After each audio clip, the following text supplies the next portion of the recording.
This is a boy Ras. Make sure you tune in to the Lion Voice blog on YouTube. Make sure you click that bell right there and subscribe and everything, right? I give a lot, but I ain't giving up, cause I know my time must go. Swah! What are you waiting for? Come together, calling from near and far. Know who you are. What are you waiting for? Rally up, it takes the dust. What are you waiting for? Ancestors paved the way for us. Yes, I am Ketis Oyonde, asking, what are you waiting for to come together? The time has come for the lions to tell our own story. This is the Lion's Voice. Yeah, man. Greetings, Ras Tafari, Haile Emperor, the King Selassie, the first, the perfect balance, Empress Menin. This is first man for Rastafari Indigenous Village, recognizing, accepting, promoting Lion Voice. Yes, the voice of Rastafari, speaking about Rastafari, educating Rastafari, preserving, protecting Rastafari. Big thanks. Aye, Rastafari, mighty. The fittest of the fittest shall survive. My people, open your eyes. Wake up. Blessed love, this is Queen Omega, representing for all lions and lionesses. With the lion's voice, we come to tell our story. Rastafari, live it. Hey, the lion's voice, Rastafari. It's AWTITUDE representing for Lion's Voice. Yes, massive. This is the time for I and I, the lion them to tell I and I story, our story.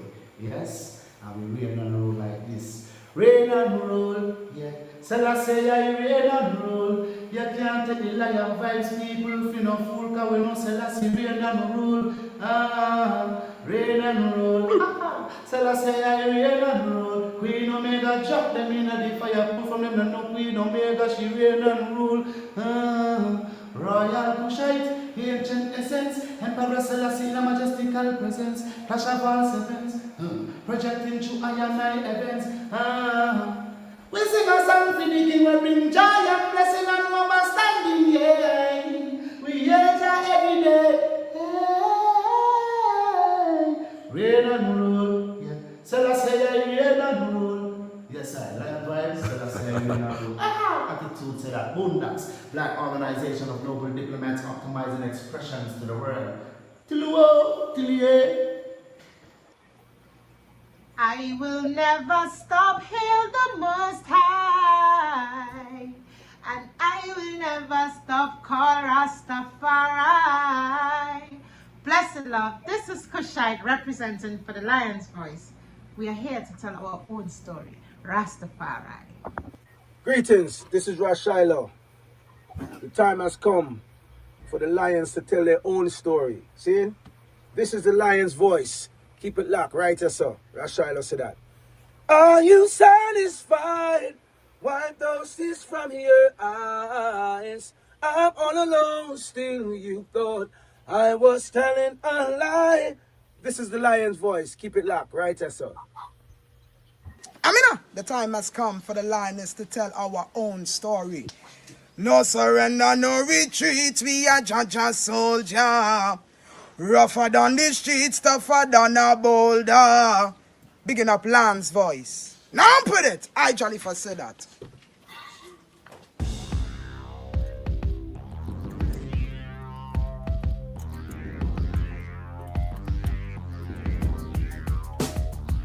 Well, Lion Voice, tell them that's the people first choice. Lion Voice, make the lioness them feel nice. Lion Voice, with the lion cubs we sacrifice. Lion Voice, got to show the people them the life. Lion Voice.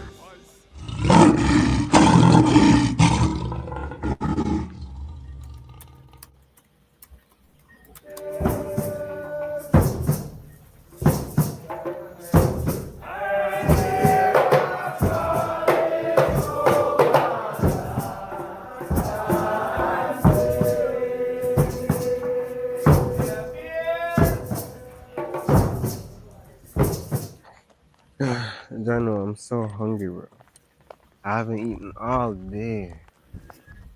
Like, my head start to hurt me too. Like, oh no, what could I eat right now? What about a city samosa?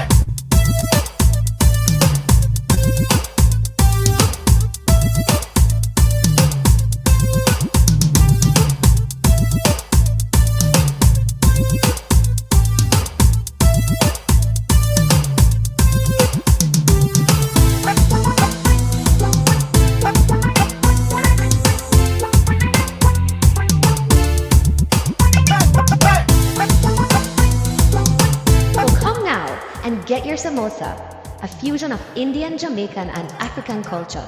City samosas, the best samosas in the city.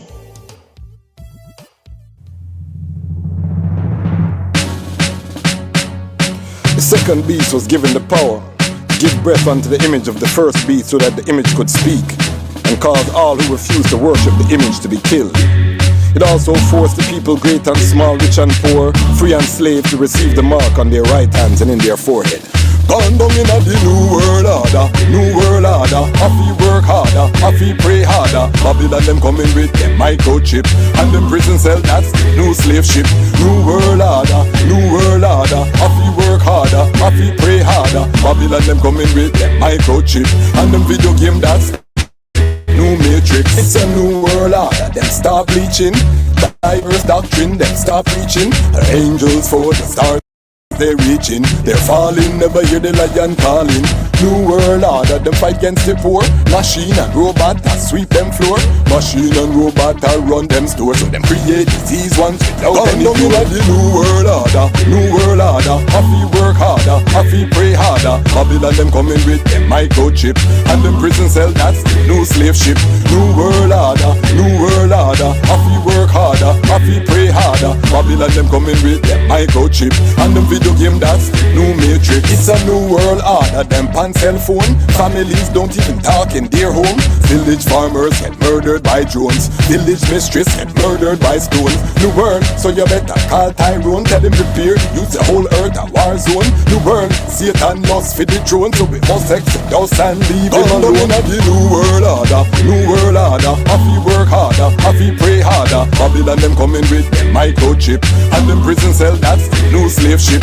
New world order, new world order. Happy work harder, happy pray harder. Babylon them coming with them microchip, and them video game, that's new matrix. It's a new world order. Check the energy, make it so hard to go have a family. Man, woman and child, well that are the trinity. Preserve the bloodline, Solomonic dynasty. Vatican them say you beat at them malice and them thief. Harvest and them reap for the global elite. That's when the elder him said, don't you weep. The lion destroyed them by the words that he speak. The new world order, new world order. Happy work harder, happy pray harder. Babylon them coming with them microchip, and them prison cell, that's the new slave ship.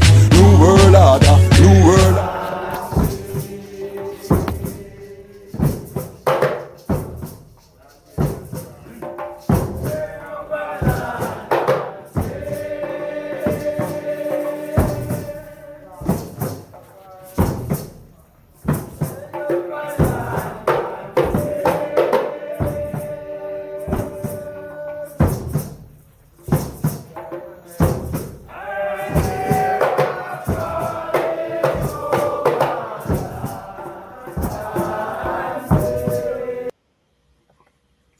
Greetings in that divine name of His Imperial Majesty, Emperor Haile Selassie the First.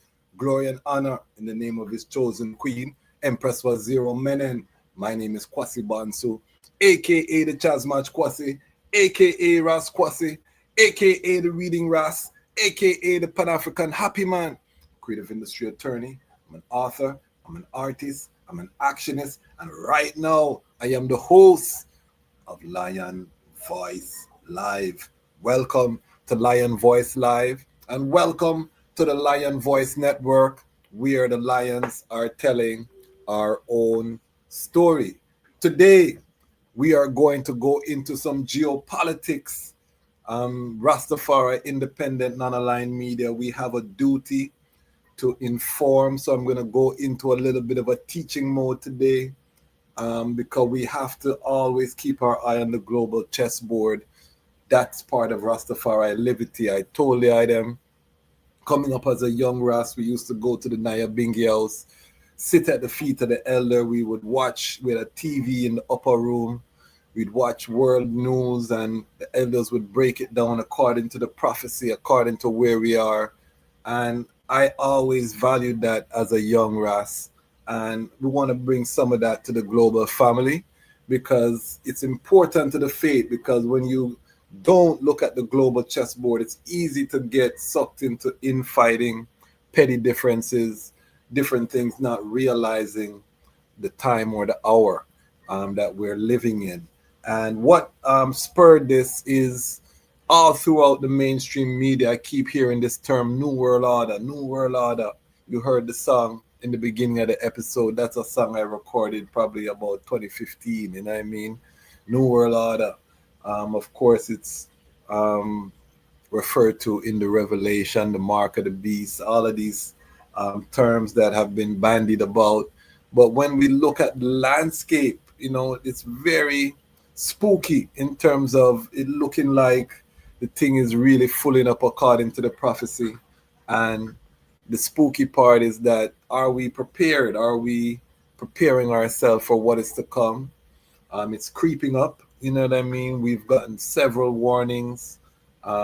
We see that there is no interest in implementing His Majesty's vision for the world by the current world leaders, or at least, you know, the power brokers. And we're going to break down the factions.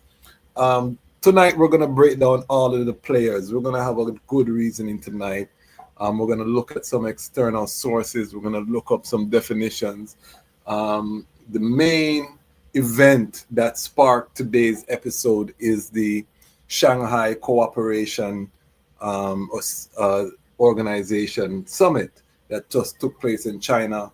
A lot of the items probably never heard of the Shanghai Cooperation Organization, the SCO, which is a grouping. We're going to look up what that is, what countries are a part of that, and why it was a big deal is because India was in attendance. America has put 50% tariffs on Indian goods.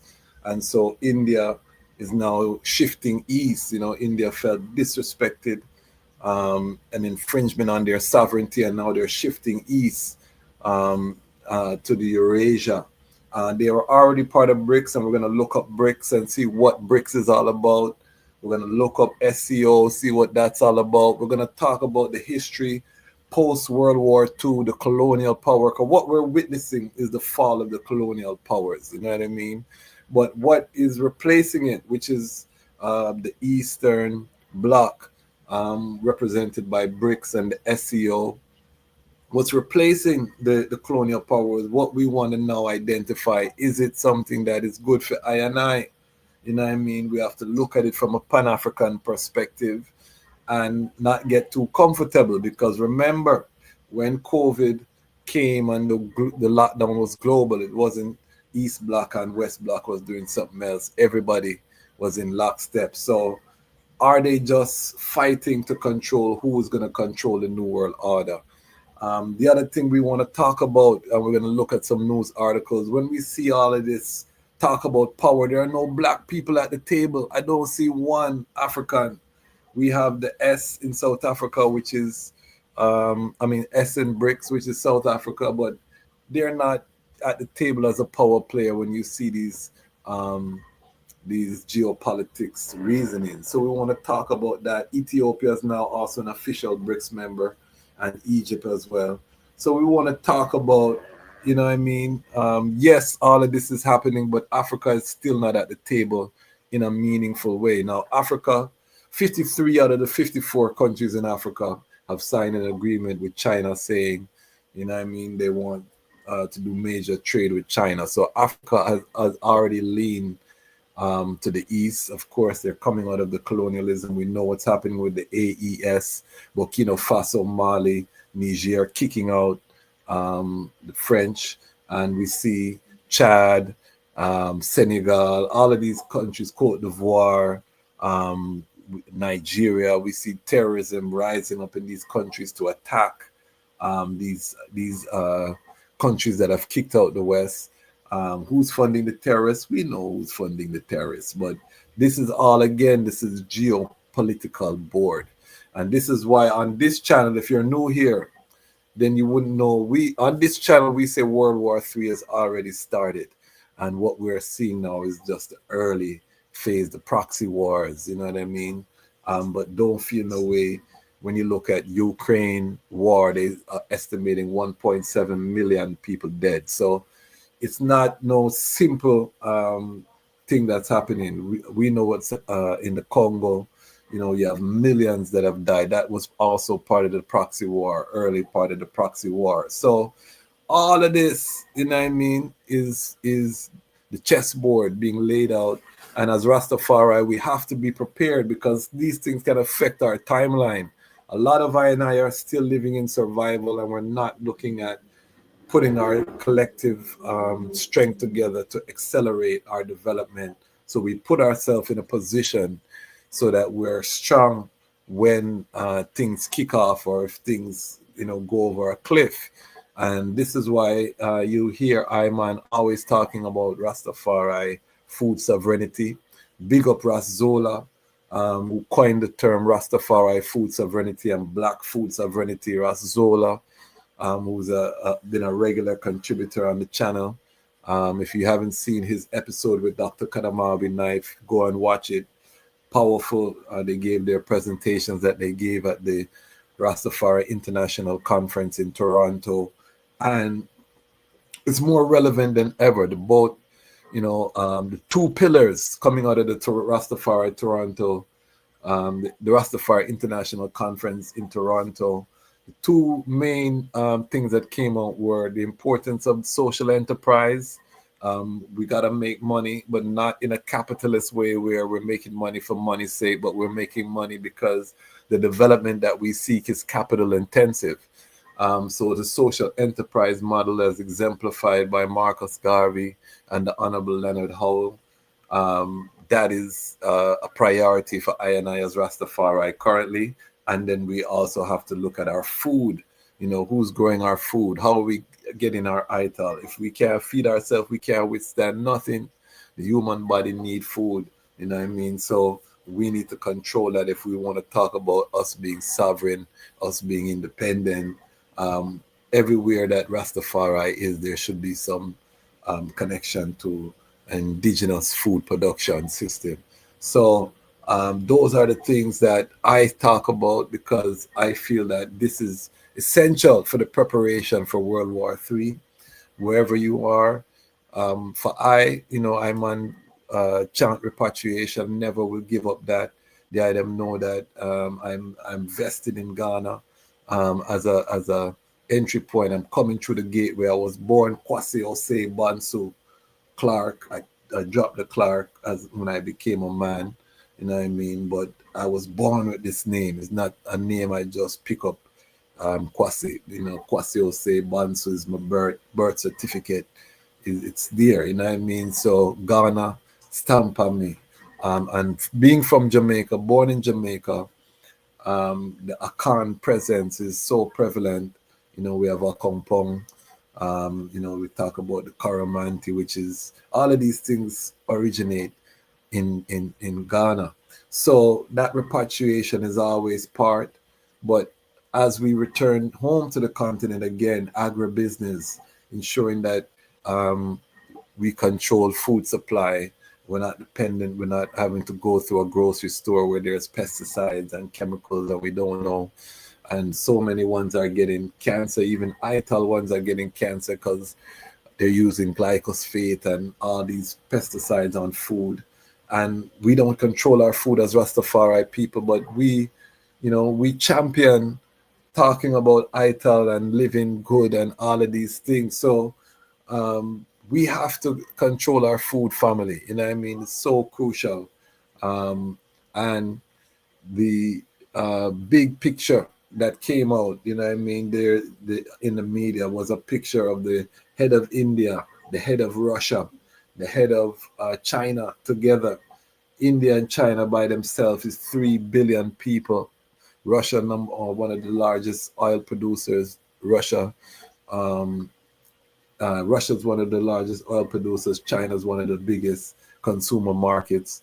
But India and China together, you're looking at a significant consumer market, and both of them have a rising middle class that is set to, because remember, America was always the largest consumer market. It was the superpower, 350 million people. It was massive middle class of America that catapulted it to the head. So let's get into the history. I love the history. So tonight, family, we're looking at the New World Order that's emerging with the rise of the Shanghai Cooperation Organization and BRICS versus the colonial powers, the G7, who, both of them are trying to implement a New World Order. They both have a doctrine, and we'll go over the doctrine that they see. But what we want to determine is, as Rastafari, do we just sit back and kick up our foot and say, yeah, man, BRICS and SCO, I give it to the West, but what is their plans for I and I? We don't see any black people in the decision-making high-level rooms that are happening. We're not at the table, you know what I mean? So can we feel comfortable with what's happening? Tonight, we're going to go there. So keep the comment section lively. Big up all of the Lion Pride who are here early. I see the Ras Roots. Big up yourself. Ras Roots is going to be our Patreon member of the month this month. Ras Roots has been giving Iman life to do this work. Now tell the item with his comments, super chats. He's been giving contribution in the super chat. He's a Lion Pride and Patreon member. He's a Ubuntu Lion Pride member. You know what I mean? As a content creator, it can be rough when you have a full-time job, family, doing all this work, and then you still have to keep the consistency with the content and pushing out the message. You know what I mean? So when the audience embrace and support, it gives us the strength, you know what I mean, to just say, yeah, we're going to go even harder. So big up Ras Roots for all of the strength, you know what I mean. Big up yourself, Samson Benji, Lion Pride in Germany, tuning in the late night. I always love the contribution, the man right. And Ras Samson Benji, if you don't write a book, I will be upset with the This brethren writes some long comments, you know what I mean, but they're intricate. You have to read through it, you know what I mean. So it's obvious high education. I need to write a book, King. I tell the I have woolly to say, but we love the when he said his father is an author. It shows the I have woolly to say, big up Bongo Wisely in the place. Yeah, man, we're gonna have a nice reasoning tonight. Lion Pride, then taking time, checking in. The W documentary just released today about Russia and Africa. I haven't watched it yet, but it just kind of confirmed a suspicion I had. Let's talk about it. You know what I mean? We're gonna look at what's happening. It's clear that the BRICS is offering a better deal than the colonial masters have offered traditionally. I think that's clear. We don't have to debate that. But is it something that we can just trust and just go along with it without scrutiny? Again, when I hear about BRICS, when I see about SCO, I'm not seeing any black faces at the table, even though South Africa is a original member of BRICS, even though Ethiopia is a now member of BRICS. I don't see them at the table when these high-level meetings are taking place. Africa, and this is where the unity means a lot, because Africa's population 1.5, 1.6 billion together, separated. We're not having that talk at the table. So we're gonna go there tonight, family. This is gonna be a nice episode because it's geopolitics time to go into what we are going to, how we position ourselves on the chessboard. You know what I mean? Serious thing. You know what I mean? So what I want to say before I get started is big up the Lion Pride. If you subscribe, you're part of the Lion Pride. We're at 52,000 subscribers right now. We hit 50. We never even stay at 50 long. We just greet 50 and say greetings, and we keep moving. You know what I mean? Through the powers of the King. And we just kept on moving. So big up all of the ones them, who have been contributing. Again, I feel the momentum that, finally we're getting ready to celebrate our 3-year anniversary, October 4th, 2002, the first video uploaded on the channel, the first episode of The Lion's Voice, October 4th. So the whole month of October, we're going to be celebrating 3-year anniversary. I'm going to be traveling in October, so we're going to be doing retrospective and certain things. I won't be posting new videos. We're going to just take time to look and reflect. I'll be posting in the Patreon, so if you want to know where I'm going, the hardcore Lion Pride know where I'm going. But if you want to know, just for safety and security, we'll share with the inner circle. But on the main channel, you will see just a retrospective for October, 3-year anniversary run, and we hit 52,000 in 3 years. So big up everyone. Big up the Lion Pride on Patreon. We have 41 monthly subscribers who give financially to keep everything running. I am trying to pivot to do this full time, so we need an audience funded model. So we need more ones in the Patreon, the monthly subscription. We want to hire staff. I tell everyone on this channel, our two buzzwords are budget and staff. If we're not talking about that as Rastafari in 2025, we're joking around, family. I tell you, any work that we're doing, budget and staff, and we're building it as a family business. I work with my queen, my youths, them are being trained. So, you know what I mean? We want to be able to travel to the continent, all over to different Rastafari communities. We want to be able to sponsor Rastafari events and provide media coverage at Rastafari important events. We want to document the uprising. So if you want to join with like-minded people, you want to come off of the fence, you're tired of hearing what Rastafari is not doing, and you're ready for us to do and to manifest and to connect the dots, then join the Patreon. We have serious people in there. People have been networking with each other. Links have been being made.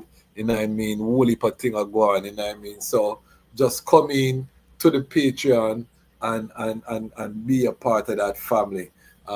We also have the Ubuntu Lion Pride, and I have to big up the Ubuntu Lion Pride. We have 13 people in the Ubuntu Lion Pride. Johnny Johnson, one of our commenters who always come with knowledge in the comments, has just joined the Ubuntu. So this is just memorializing the impos around the world, brethren and sisters who made this a reality. Rastafari health, trade, and culture circle in Barbados, became a Lion Pride sister, Aishiba. You know what I mean? So it's a family affair over here, ones and ones. It's a family affair. We're building this in front of the world, you know what I mean, in real time. But it takes capital. And I told you my vision is that we want to get 50,000 people to give $10 to our guests. You know what I mean? Imagine every strong we drop 500,000 upon a guest to capitalize their business. How fast, if we did that for a year, how fast would Rastafari transform into something as a force on the planet Earth?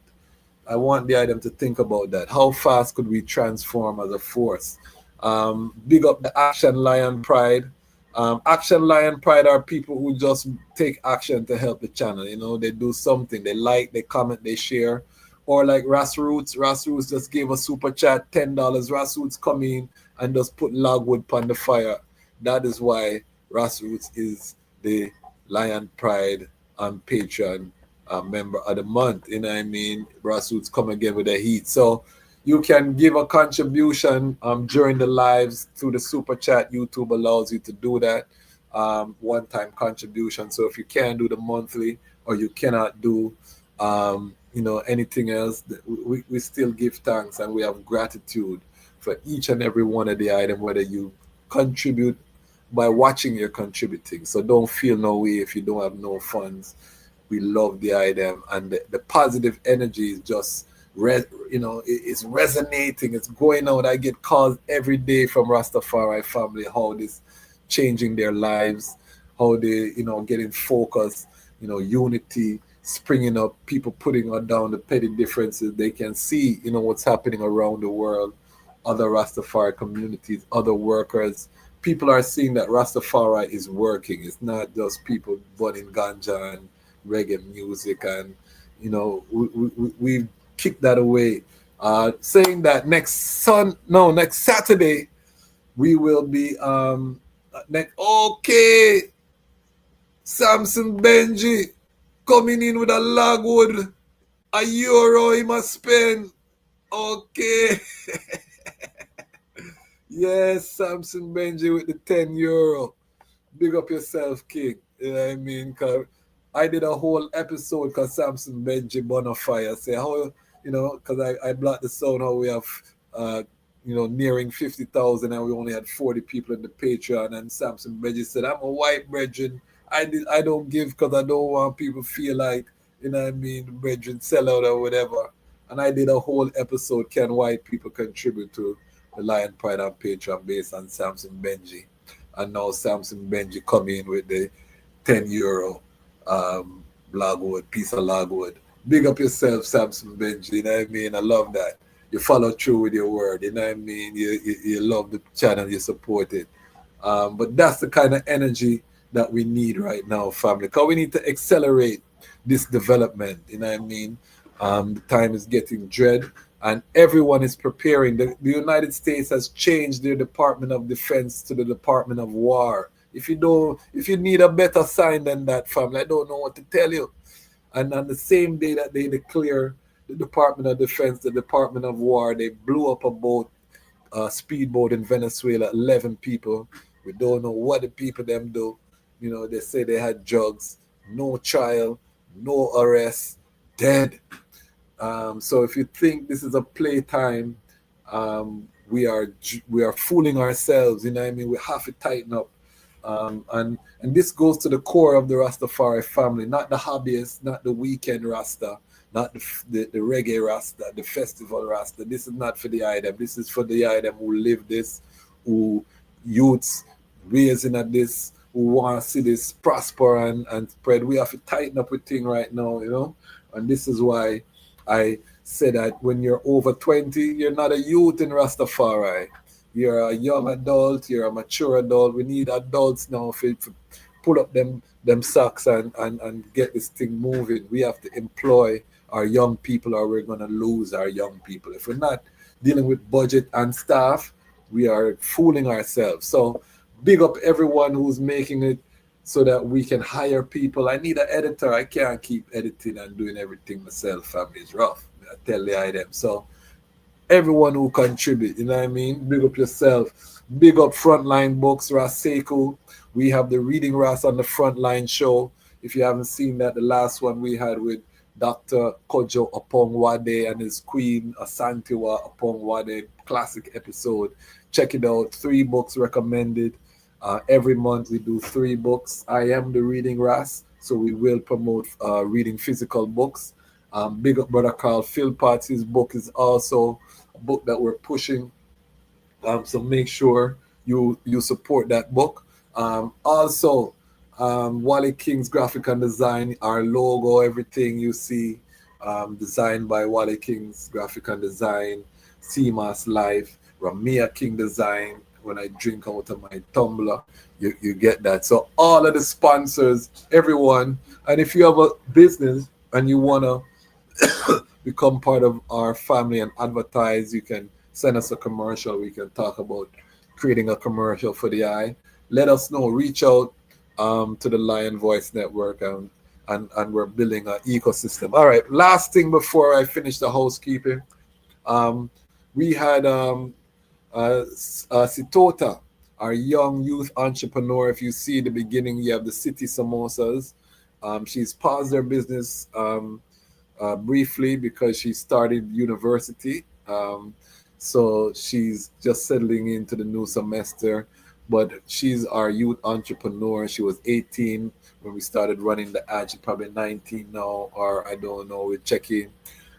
We do offer free advertising to Rastafari youths under 20. So if you have children with a business and they're trying to build their brand as a global brand, or they have a product that can be purchased online, let us know. We offer free advertising on our youth entrepreneurship program. But she told we had her on, and some youth from the Orthodox Church, the Talahido Church in Jamaica. And she told someone came to the event. 2 people came to the event because they watched the episode. So she was telling what a big difference. And she also was able to book a speaking engagement just from someone seeing her on the Lion Voice Network. So we are having an impact, and the impact is small, family, but as we grow, as we gel the thing and we come together more, you're gonna see this thing grow and prosper.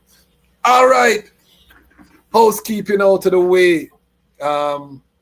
Let us get into the topic today. The topic today is the New World Order. Big up the Georgia Rastafari Conference is happening right now. We're going to bring them forward. If you want to see the organizers, we did a live on Thursday. Go check out that live. But big them up. Let's send out a prayer for them, that the unity of the Georgia Rastafari community penetrate. You know what I mean? Big up all of the Georgia Rastafari family.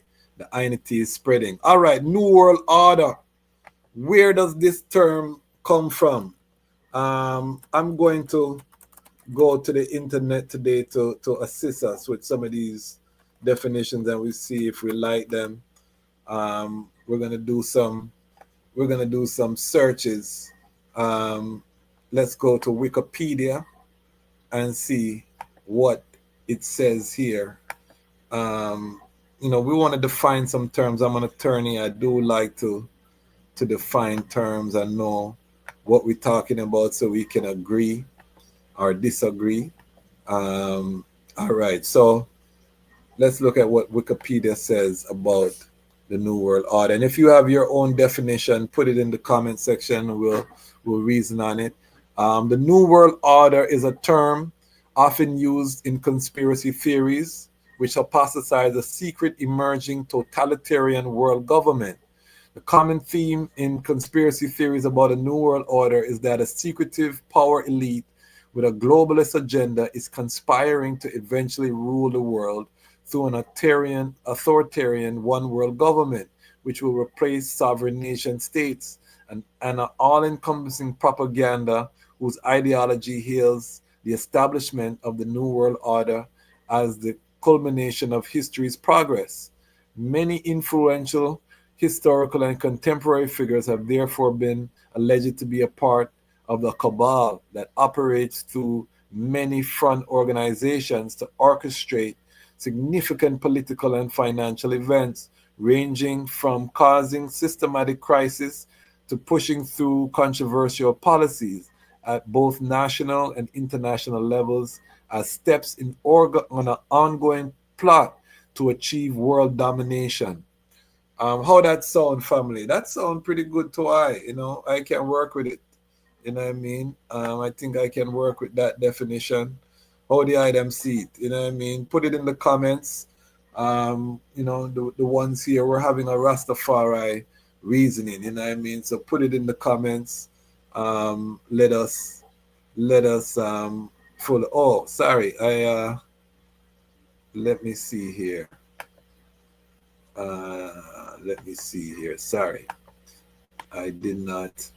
This is what I was reading from here. And this is coming from Wikipedia. But let me know if that makes sense. I think this definition is the definition we're going to work with. when we're talking about a new world order. And this ruling elite, it can apply to both sides, the G7 and to BRICS and to the SEO, because both of these societies have, ruling elites that control the policies and these things. And again, we don't see any African faces at the table when these meetings, good, bad, or indifferent, are being made. So we have to be very cautious as we look at this Third World War, how it's unfolding. But if you look at the global media in the last week, there's been a lot of mention of a new world order because of the picture that was circulating with India, Russia, China, because these economies coming together represents something really monumental in terms of world history. You know what I mean? This is something that, as I said, two of the biggest population centers with one of the biggest energy centers. This is unprecedented. You know what I mean? So if you look, if the item can see my screen here, let me share the screen. Hold on there. Let me stop sharing here. I don't have my producer, so the item have to bear with as I navigate. I usually have my producer, which is my queen. So this picture, the item can see this picture. This picture is what the news was hailing as a new world order and asking the question, is a new world order emerging? And we're going to talk about what this picture represent. So you see, is this a new world order? So this is coming from a China file. You know what I mean? So this is a Chinese English speaking perspective. It says from August 31st to September 1st, China hosted 20 foreign leaders in Tianjin for a Shanghai Cooperation Organization summit, the biggest meeting since the formation of the security group in 2002. Group photos of all the attendees and video and photos of Xi Jinping enjoying moments of bonhomie with Russian President Vladimir Putin and Indian Prime Minister Narendra Modi were not accidental but deliberate diplomatic theater, a spectacle that will make Trump squirm, according to India's Economic Times. Then, on September 3rd, Putin, Kim Jong-un, and leaders from 24 other countries, mostly Asian, joined Xi Jinping to watch the 80th anniversary Victory Day parade commemorating the end of World War II, or what Beijing calls the victory in the Chinese People's War of resistance against Japanese aggression and the World Anti-Fascist War. That's what China calls World War II. And fascism is the merger between corporate and government interests. In a totalitarian, the private sector, the government become indistinguishable and they seek to control the people. That's fascism. You know what I mean?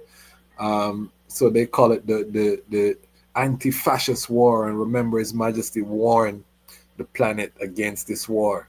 State media prominently featured footage of Xi, Putin, and Kim walking together and talking before the parade, but the stars of the show were perhaps the goose-stepping soldiers, military vehicles, arms, technology on display, including hypersonic anti-ship missiles, intercontinental nuclear missiles, drones, tanks, and aircraft.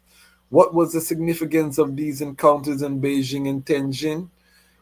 Was it mainly optics, a reminder that China has friends and advanced weapons, or did it signal a more substantive shift in geopolitical alignment or strategy? So this is a serious thing that we're talking about, family. the chessboard. You know what I mean? Just to give a little background for those who haven't been watching the news, Trump and the American government were trying to force India to stop buying Russian oil so that they could put pressure on Russia to come to a agreement in Ukraine. India said that this is and they did the same to Europe. So Europe has already agreed to stop buying Russian oil, and it's put Europe's economies into free fall. We're going to do an episode at some point about the crash of the colonial powers of Europe, because this is historic things that we're watching shift. What they're not saying in the media is that one of the major issues Europe has is that they've lost all their colonial possessions. Now that they're being kicked out of Africa by the Africans and nationalization, that parasitic relationship that allowed Europe to live a higher quality of life than the rest of the world is gone. And the only thing that was helping them was that they were purchasing cheap Russian oil. They had a pipeline called Nord Stream that was bringing oil straight to Europe, very cheap. Samson Benji in Germany can tell you what's happening in Germany right now. Germany economy is collapsing. Germany was the industrial power of Europe, but because of this war against Russia, and they blew up the pipeline, the cost of energy in Europe has skyrocketed, and businesses and factories are leaving Europe. Europe economy is crashing right now, and they don't have the backstop of Africa to keep their economies flowing. So the United States, and they did it because the United States told them stop supporting Russia, because this is a proxy war. The war in Ukraine is a proxy war between US and Russia. The US has a doctrine that they must remain the global hegemon, meaning that no power must rise. They must be the unipower. Brzezinski and certain neocons, if you do the history. We can go into all of them history, but that's the stated policy of the United States of America geopolitically. There must be no other power that rise to compete with America from a military, economic, or cultural standpoint. And if they try to rise, we cut them down. You know what I mean? That's the policy. So Russia is a threat because Russia start to move independently under Vladimir Putin. During Boris Yeltsin, America run that.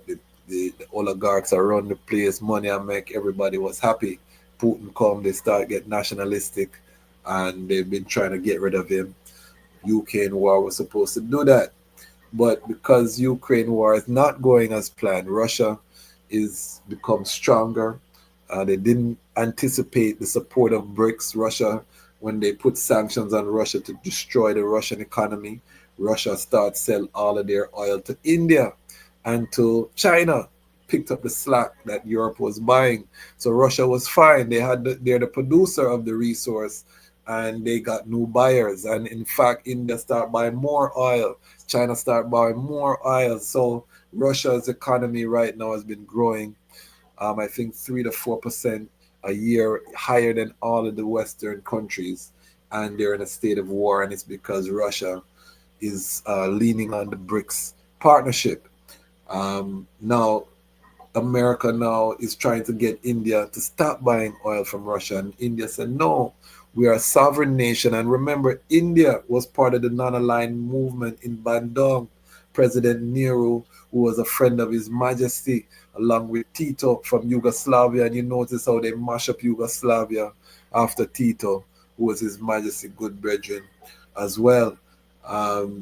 But so this thing goes deep. It's from His Majesty time, and His Majesty was preparing I and I for this time through education, through the Organization of African Unity, knitting together certain institutions. The King was preparing, and when you read the UN speeches of His Majesty from the 70s, you see the warnings getting louder. Because India now was rebuffed. India was one of the weak links in BRICS, to be honest. Why do I say that? Because India, because of its non-alignment policy, India has a policy they don't want to get in any block of any country. So they were good with the West, they were good with the East. You know what I mean? India makes sure they keep themselves balanced. But because of that, they weren't all in on BRICS in terms of resources and trade agreements. They had border disputes with China. Them and China kick off a couple times historically. You know what I mean? So there was tension. So India was not all the way, even though India is a founding member of BRICS. India was kind of the weak link. Brazil, we could put in that category as well because it's in the Western Hemisphere with America. They were both trying to keep good relationships with America. But now that Donald Trump come in and launch a tariff war against Brazil, against India, it has pushed them to now start take BRICS very serious. So BRICS has accelerated, and they are now creating their own alternate system that parallels the West. So the former colonial powers now find themselves in a position where they are no longer able to dictate how the global South operates. And this can lead to one thing and one thing only, which is war. So this is why I say World War III has already started. This is why, we chant these things, because we watch the global chessboard. And to understand how we got where we are, we have to go forward to World War II. His Majesty takes the rostrum at the League of Nations and warns the League about the foreign aggression. Italy trying to conquer, reestablish the Roman Empire in Africa, which they had never been able to do. His Majesty said, "You lit the fire in Ethiopia, the fire shall burn Europe." Europe is destroyed by this European tribal war, which becomes a world war. And we had this reasoning at the IDOR study group. Brethren said, "Boy, it was a European tribal war. It wasn't a world war." But why we call it a world war, and His Majesty calls it world war, so that's why I stay with His Majesty, is these colonial powers, even though it was a European war, they controlled most of the planet at the time when the war took place. Because of the Industrial Revolution, Europe had reached an unprecedented place in world history where they were dominating most of the earth. The only island of resistance was the mountain fortress of Ethiopia. And I mean, but pretty much the rest of the world was under some form of foreign colonization, and Europe reached. So after the war, ye shall have them in derision. All of that, we know them prophecy there. They end up having to back His Majesty, coming in, liberating. And remember that the army that liberated Ethiopia were mostly African soldiers under the British crown, and they had some Sikhs as well from India, but it was African and Indian soldiers being commanded by European generals. So it was an African liberation when His Majesty returned, May 5th, 1941, in Addis Ababa, the victory. But this victory now, which then led to the independence movement in Africa, the founding of the United Nations, at the end of World War II, really Russia and China did the heavy lifting to defeat the fascist invasion of Germany. On one hand, Russia lost, 20, 30 million people, I think 30 million people, and China lost, 20 plus million people fighting Imperial Japan, which was also a fascist regime. So Russia and China did a lot of the heavy lifting. The Europeans and America did give Woolipa strength to, but they didn't lose the numbers of citizens that Russia and China lost. So Russia and China every year commemorate World War II on a different level. And this year, the parade that China launched to commemorate. If you haven't seen the footage online, let me see if I can find some images. When you talk about military, the thing look away. They had the robot wolves, which are the robot dogs. Them when you see America have, but them have an army of them. China look terrible, man. I'm telling you that the thing, it was a sight to behold. And then when you contrast that against the parade that they had, the military parade that they had in Washington D.C., it look away. It really look away, you know what I mean? Um, how the thing look. Let me share my screen and show an image here. Um, so that the item can see what I'm talking about. So you see, the Chinese military paraded thing, the thing look away. You know what I mean? And this is the Associated Press, but you can see the soldiers, everybody in step. And again, this picture here is what's mad in the West. Kim Jong-un from Korea, nuclear power. These are 3 nuclear power states that the West can't tell what to do because them all have nuclear. If you test any one of them, the whole earth in peril. And then you see the world leaders that came here. But again, I'm searching for the African faces. I mean, now see them. And when you look, and we're going to go to the G7, when you look at G7, you don't see them over there either. So 2 sides, 2 giants at war. But we are not represented at the table, none at all, other than we support one side, but more than the next side, because the one side we realize, say, don't give it no respect. But that doesn't mean that the other side has our best interests either. So we have to, you know what I mean, be circumspect. But these are, the item can see the images, the precision and the discipline. This is the AP website, so big up the AP. We're using all of this fair use. You can see the discipline. Look at the data them in China. You think China play with people? Look at the daughters them and how them hold them gun. You could have probably passed a rule upon that. You know what I mean? So this is China flexing their muscle. You know what I mean? This is China flexing their muscle, showing what them dealing with. You know what I mean? So, but after World War II, the UN was formed, and there was something called the Bretton Woods global financial system, which included the formation of the IMF, the World Bank. So basically, all of these nations came together, put their capital together, created a development fund, which the America was dominating. The SWIFT system, and anybody who's done international wire transfers will know about SWIFT. All of these platforms were Western controlled platforms. The UN Security Council represents the reality at the end of the Second World War. So you had a veto given to France, to England, to the United States, and to Russia. And then later China was added. And China actually was added through the advocacy of Ethiopia and His Imperial Majesty. We're going to have the son of the foreign minister on this coming strong. So stay tuned for that.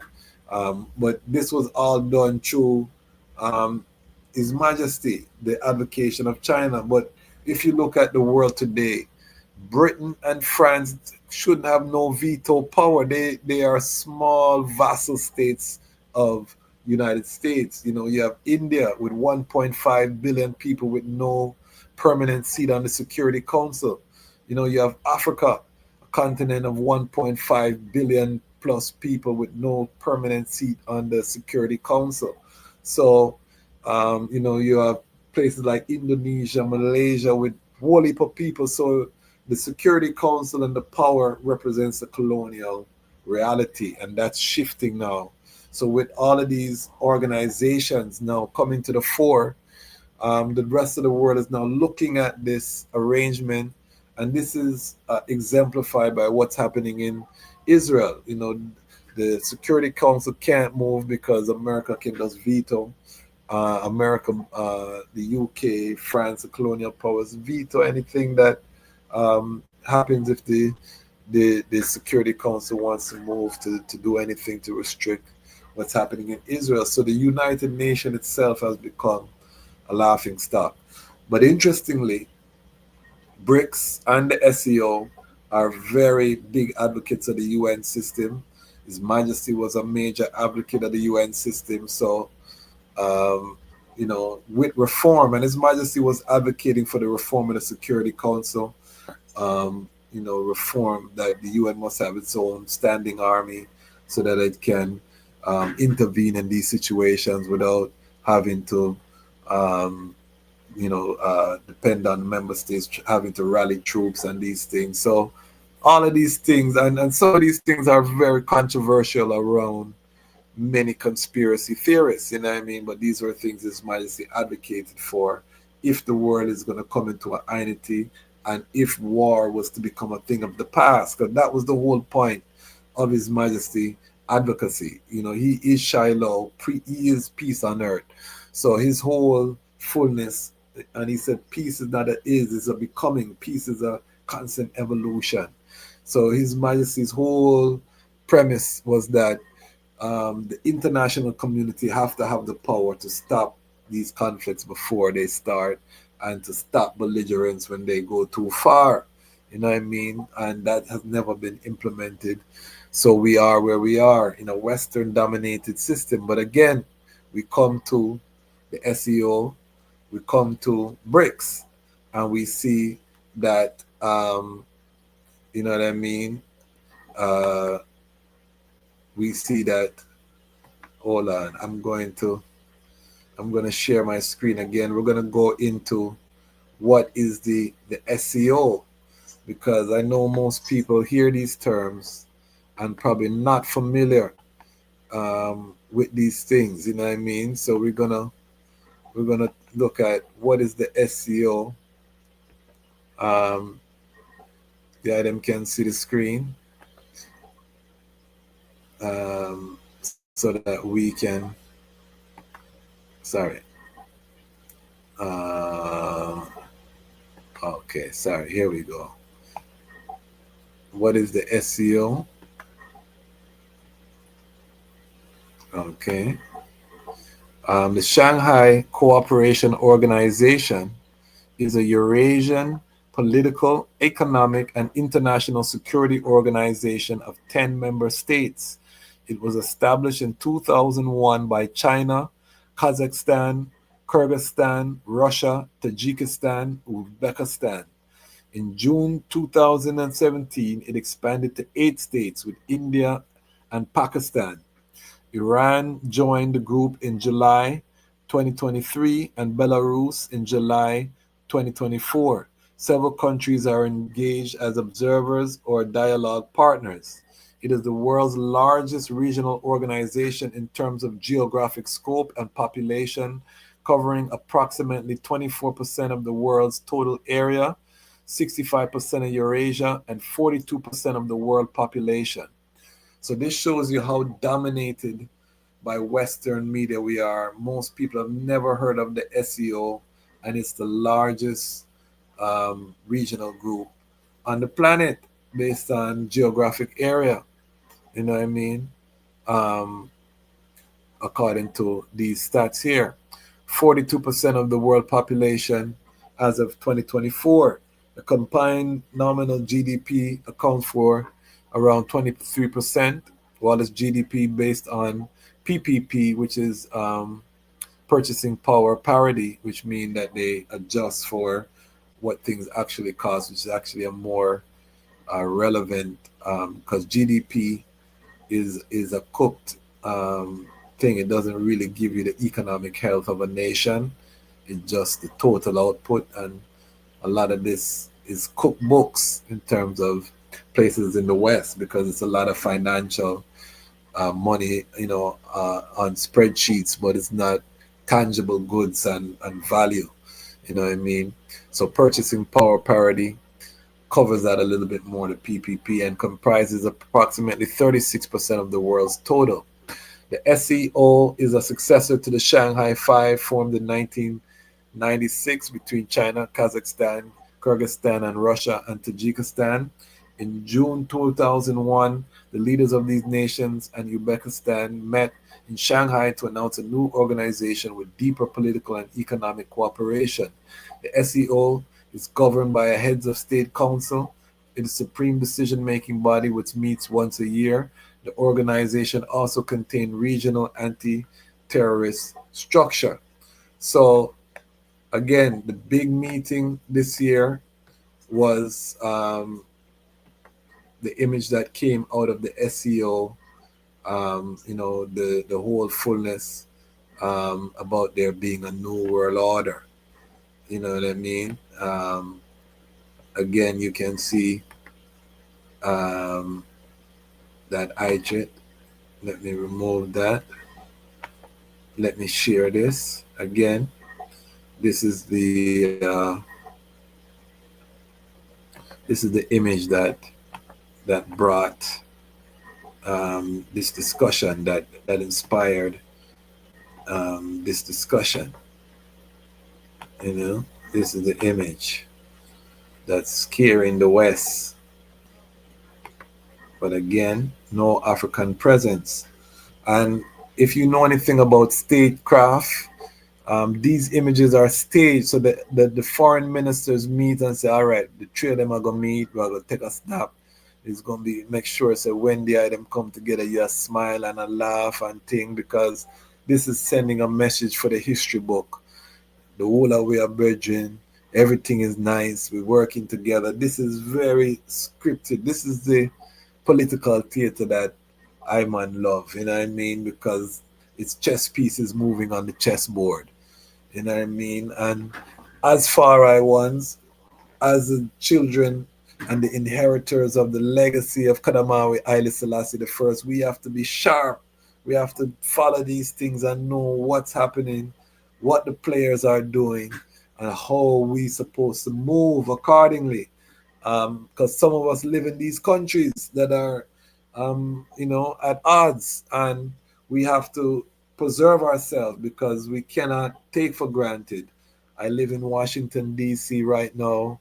The military is in the streets, not in my neighborhood. I live in the black part of the city. I don't see them, you know what I mean? But downtown, certain places that they want to preserve for the gentrified population. They have the military in the streets. They're about to send the military to Chicago. Most of the main cities in America are going to be occupied by military, I would say probably in the next 6 months. You know what I mean?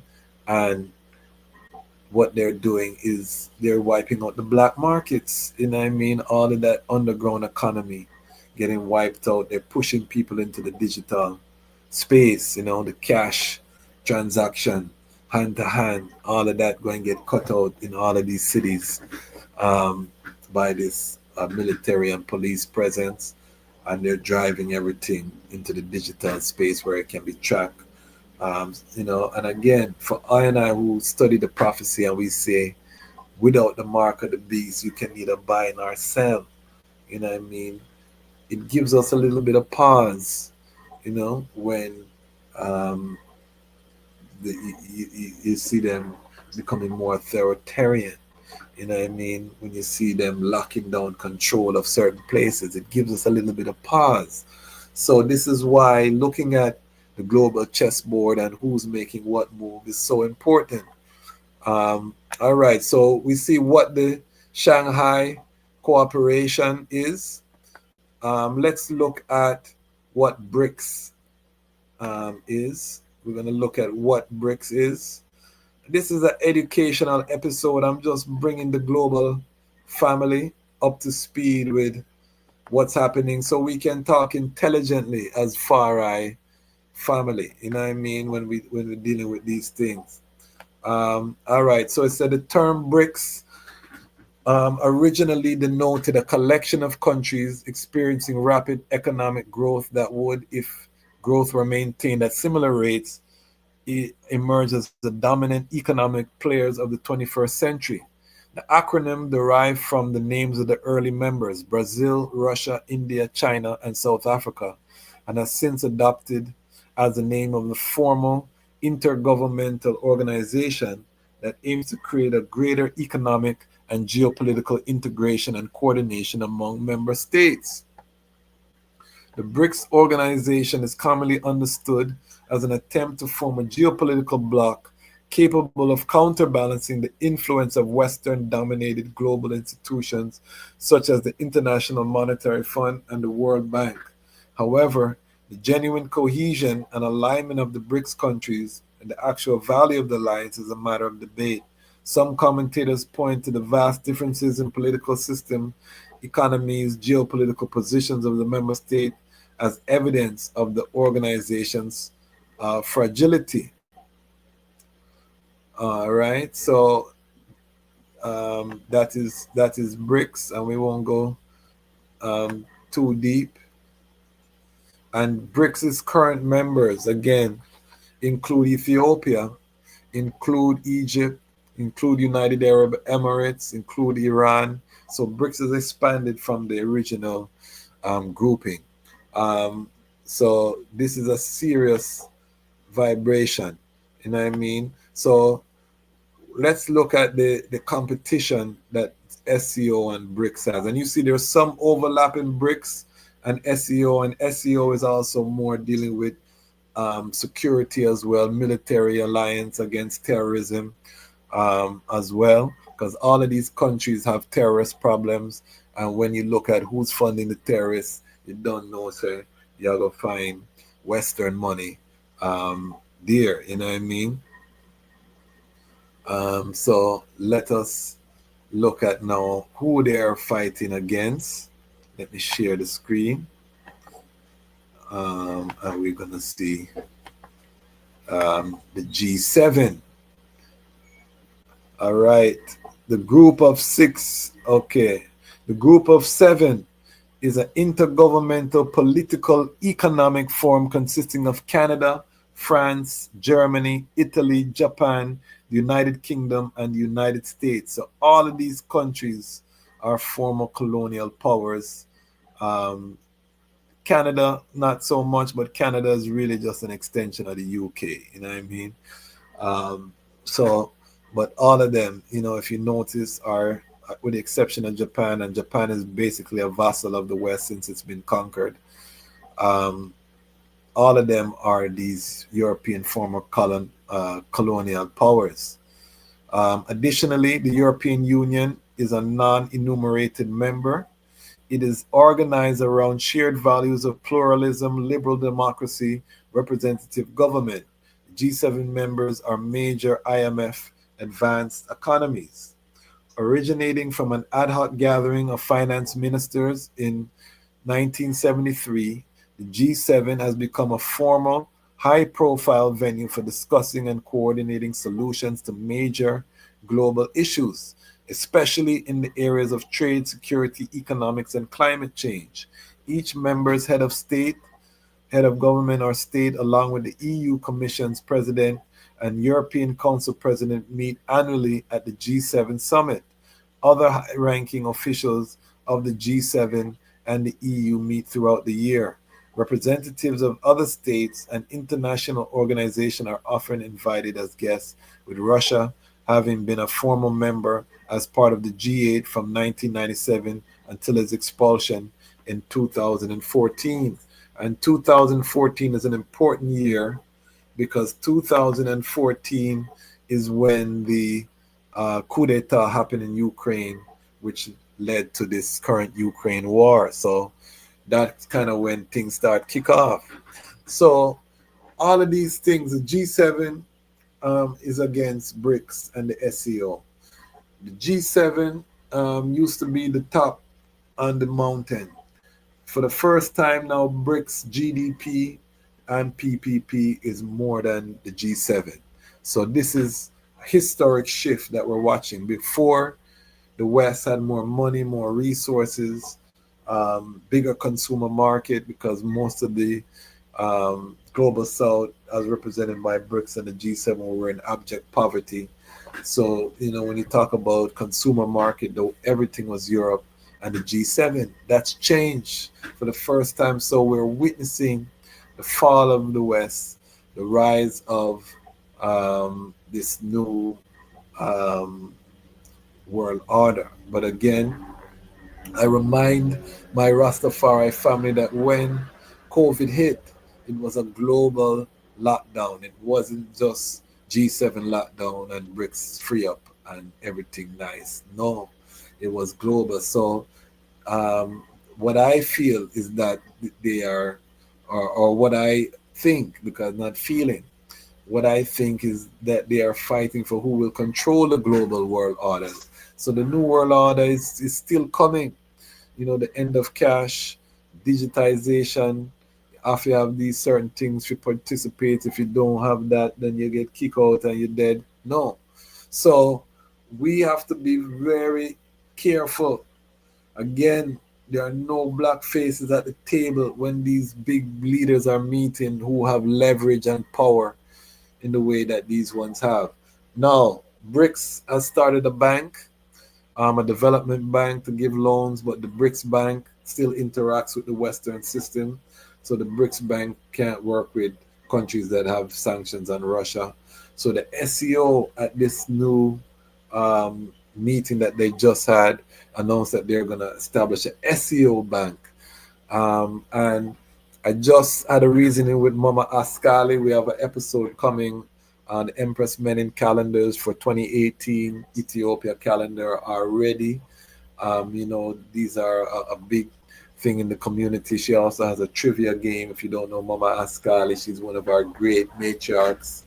We have a special episode coming with her. But she was talking about Ethiopia and how many banks are in Ethiopia, how many communities have banks. And this is one of the things that I want to reason about as Rastafari as we prepare for the Armageddon. We're supposed to have our own bank / credit union. We're supposed to be investing in precious metals like gold, things that will retain value when these fiat currencies fluctuate or if they crash, you know, land, certain things. So we have to collectively as a community be starting to prepare ourselves for the clash of these two massive titans. And the war can take many forms. World War III is going to take many forms. It's culture war, it's information war, it's cyber war, it's drone war, and yes, physical war are going to take place in some regions as well. So, you know what I mean? It's serious. So let me look in the comments because I see the comments them blazing. Give thanks to all of the Lion Pride who coming out. You know, we're preparing, we're making sure that we're informed, we're educated, so that we can, you know what I mean, make informed decision. Samson Benji tuned in from the southwest of Germany. Big up Samson Benji. And you see the lion pride sharing love with each other. Samson Benji says, big up Roots, Ras Roots Life. I love how you support this channel. And Brother Kwasi's works, very positive and upful. You know what I mean? That's how we do it over here. The Lion Pride is a family. We love with one another. We show love, you know what I mean? Vibes with the pride from Kentucky. Big up yourself, Ras Roots. It means more now than ever. We must all look within ourselves for guidance while doing what is right for the environment and thus future generations. Don't let fear or greed be your driving force. Big up yourself, Chris. Dreyer, big up yourself, you know what I mean? Bless up, bless up. Yes, Chris. When I hear the phrase New World Order, it always reminds me of him's address to the UN 1963. Serious thing. Yes, I big up Samson Benji. Honorable Kwasi works are important. Rastafari support is a must. And you're putting your money where your mouth is. Roots Life, big up yourself. The ultimate challenge. Yes. All right, let me see. Samson Benji said Kwasi is very diplomatic about it, but I want to emphasize with the hydrogen that the repatriation is a must. Africa doesn't have a time to wait, and it isn't. It's fully active. You are needed in Africa now. See him like that. I wouldn't change a word what the brethren say. Shabbat Shalom family, our esteemed elder, Bongo Wisely in the house. All of you have something to give to Africa. All of your experience can help the population whose majority is under 18 years old. Fullness. That's a reality.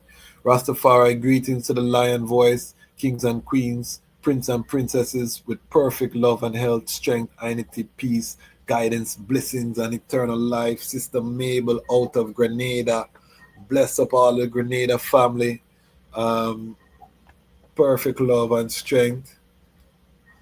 Blessings and strength for the conference in Atlanta. Yes, as we speak right now, the Atlanta Rastafari family is gathering to get their act together. You know what I mean? So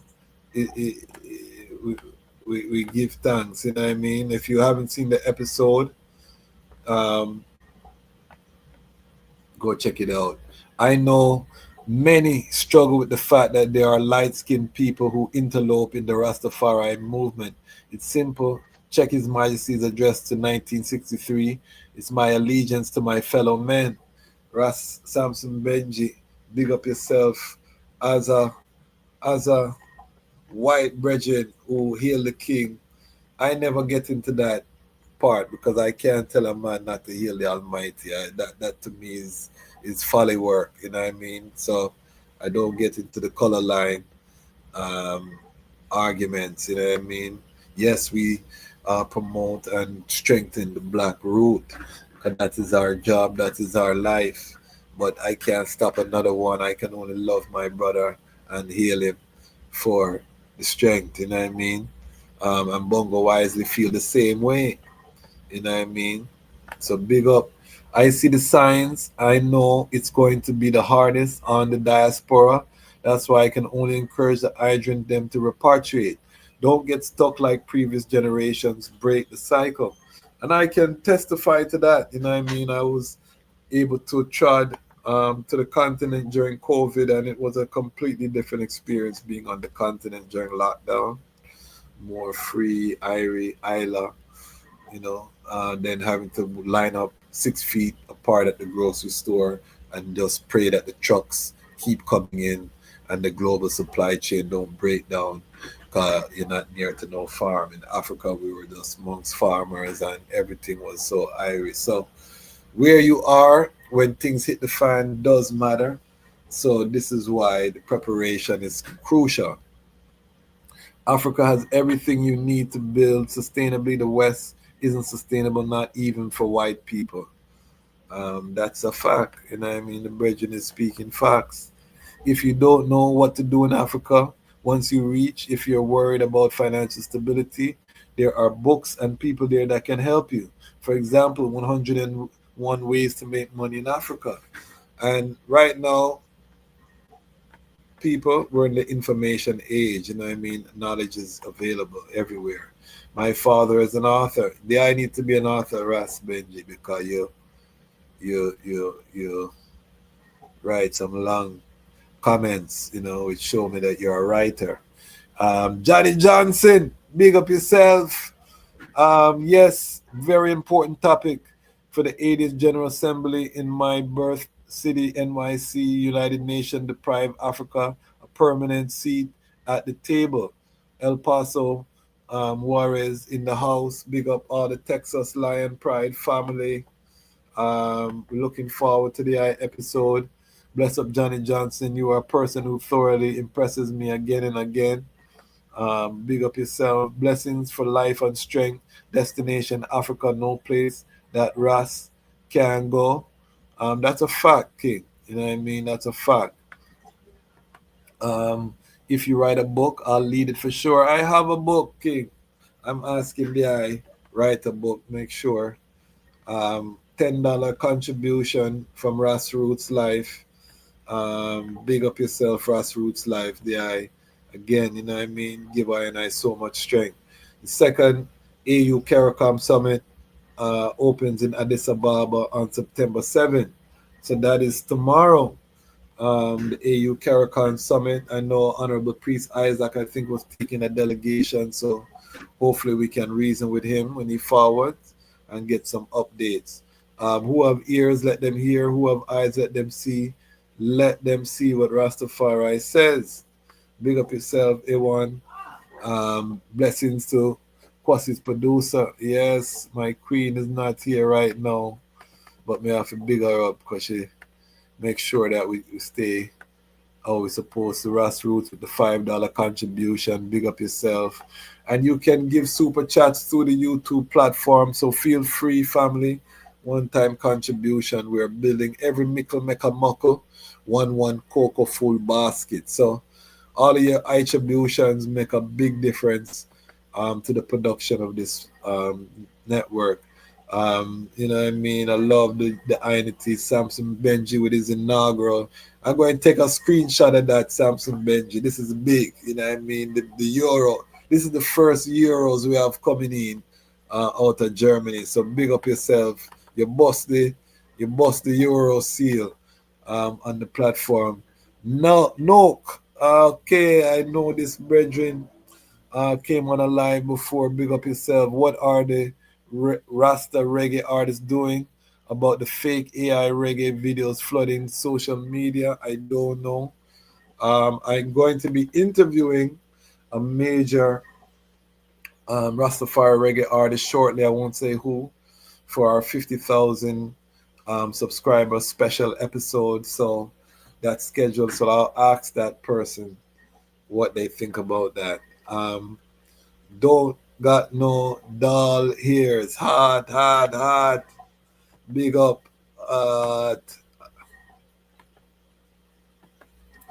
I still respond to that episode. I have a backlog of 15 episodes to catch up. Samson Benji, big up yourself. Also, Kenyan troops and U.S. troops and corporate mercenaries in Haiti. Yes, all of that is happening, you know. This is moves. Haiti can never rise. Haiti is too powerful a symbol that they will do all in their power to keep Haiti in turmoil, to keep Haiti unstable, because they know the power of the Haitians, which is really the power of Benin, Yoruba land. You know what I mean? So that you know the biggest wall in history is the Great Wall of Benin, which was larger than the Great Wall of China. The Benin Empire was no joke, you know what I mean? They know who they're dealing with, so they don't want that Haitian power unleashed, you know what I mean? They know who they're dealing with. And then if Haiti and link up with Jamaica, they know it's problems, you know what I mean? So you're going to always see that destabilization. Okay, Samson Benji say,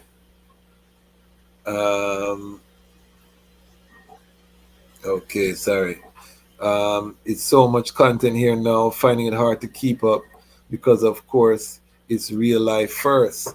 Yes, and, you know, big up everyone. The month of October, we're going to be not posting any new content. We're going to go forward into the archives and repost some of the early episodes for some of our new subscribers, because I know it's hard to keep up because we never stop pressing gas.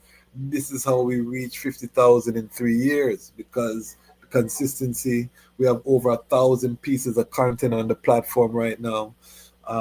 One thing with you're not gonna outwork You might work same like but you're not gonna outwork You know what I mean? That is one thing. That's everybody have the way they like to burn fire. That is my fire. My fire is the works. You know what I mean?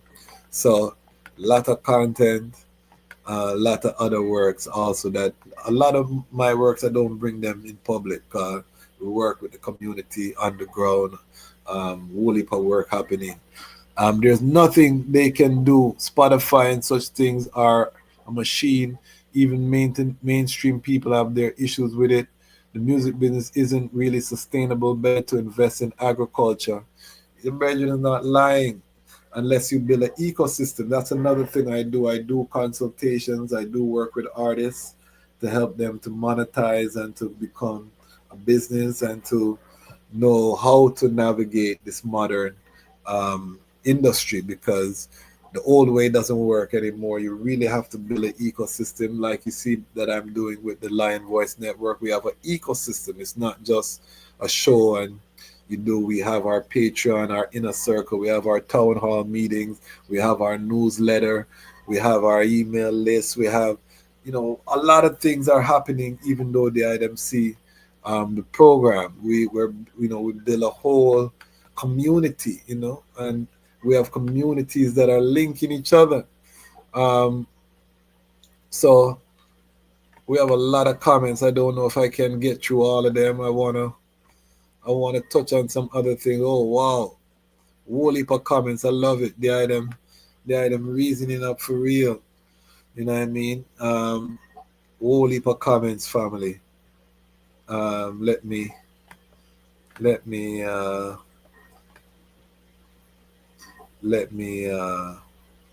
pause the comments for right now. Let me pause the comments for right now so we can get forward into the topic.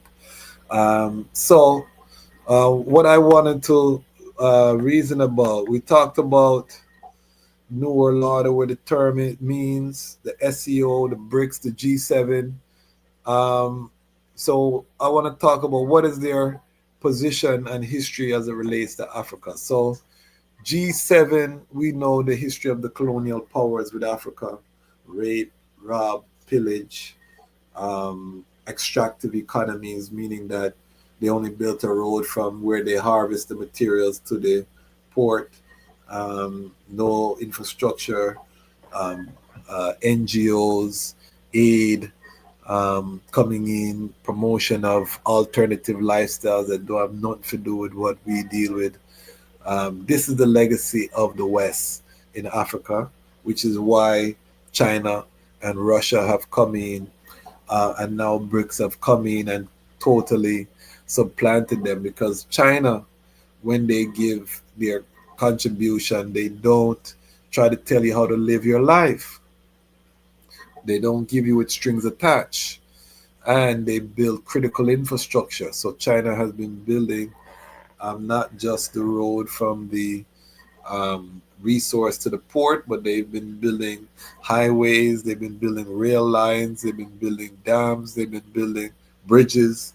The Belt and Road Initiative, if you study it, it's really unprecedented. They're really connecting the whole earth through road, rail, and boat, so a whole interconnected trade system. They are currently building the Trans-Africa Highway, which is almost like a I-95 for the African continent, which is revolutionary because most African countries have very poor trade internally. A lot of them, the road system is, you can drive from one country to the next, but that's changing. China's connecting.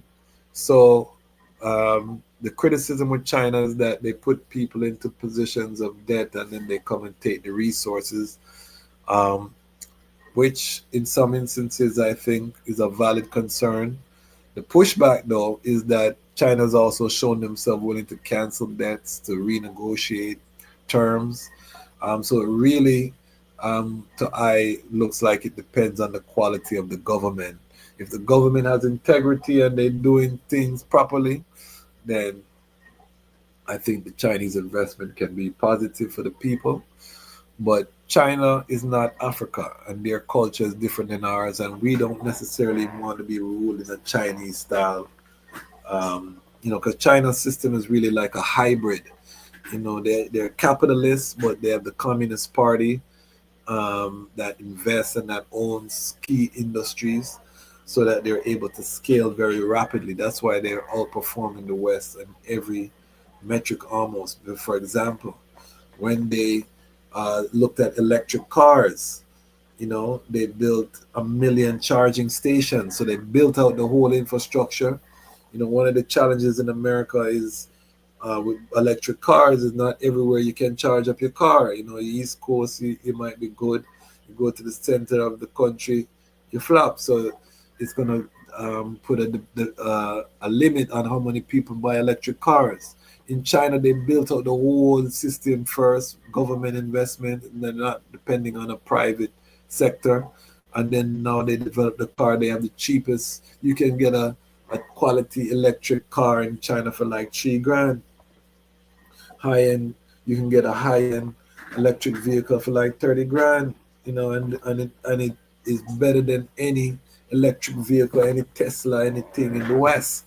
So China is a hybrid system. The government will make the investments and then allow private sector to participate in these industries. But they're also there. China's the number one producer of solar panels. You know what I mean? So these things allow China to rapidly go in one direction or another, while the West, is heavily privatized, private interests. So if it doesn't make profit, there's not going to be the investment there, and then the West falls behind in that area. So this is the clash. But I say that to say Africa does not necessarily want to be governed in that way.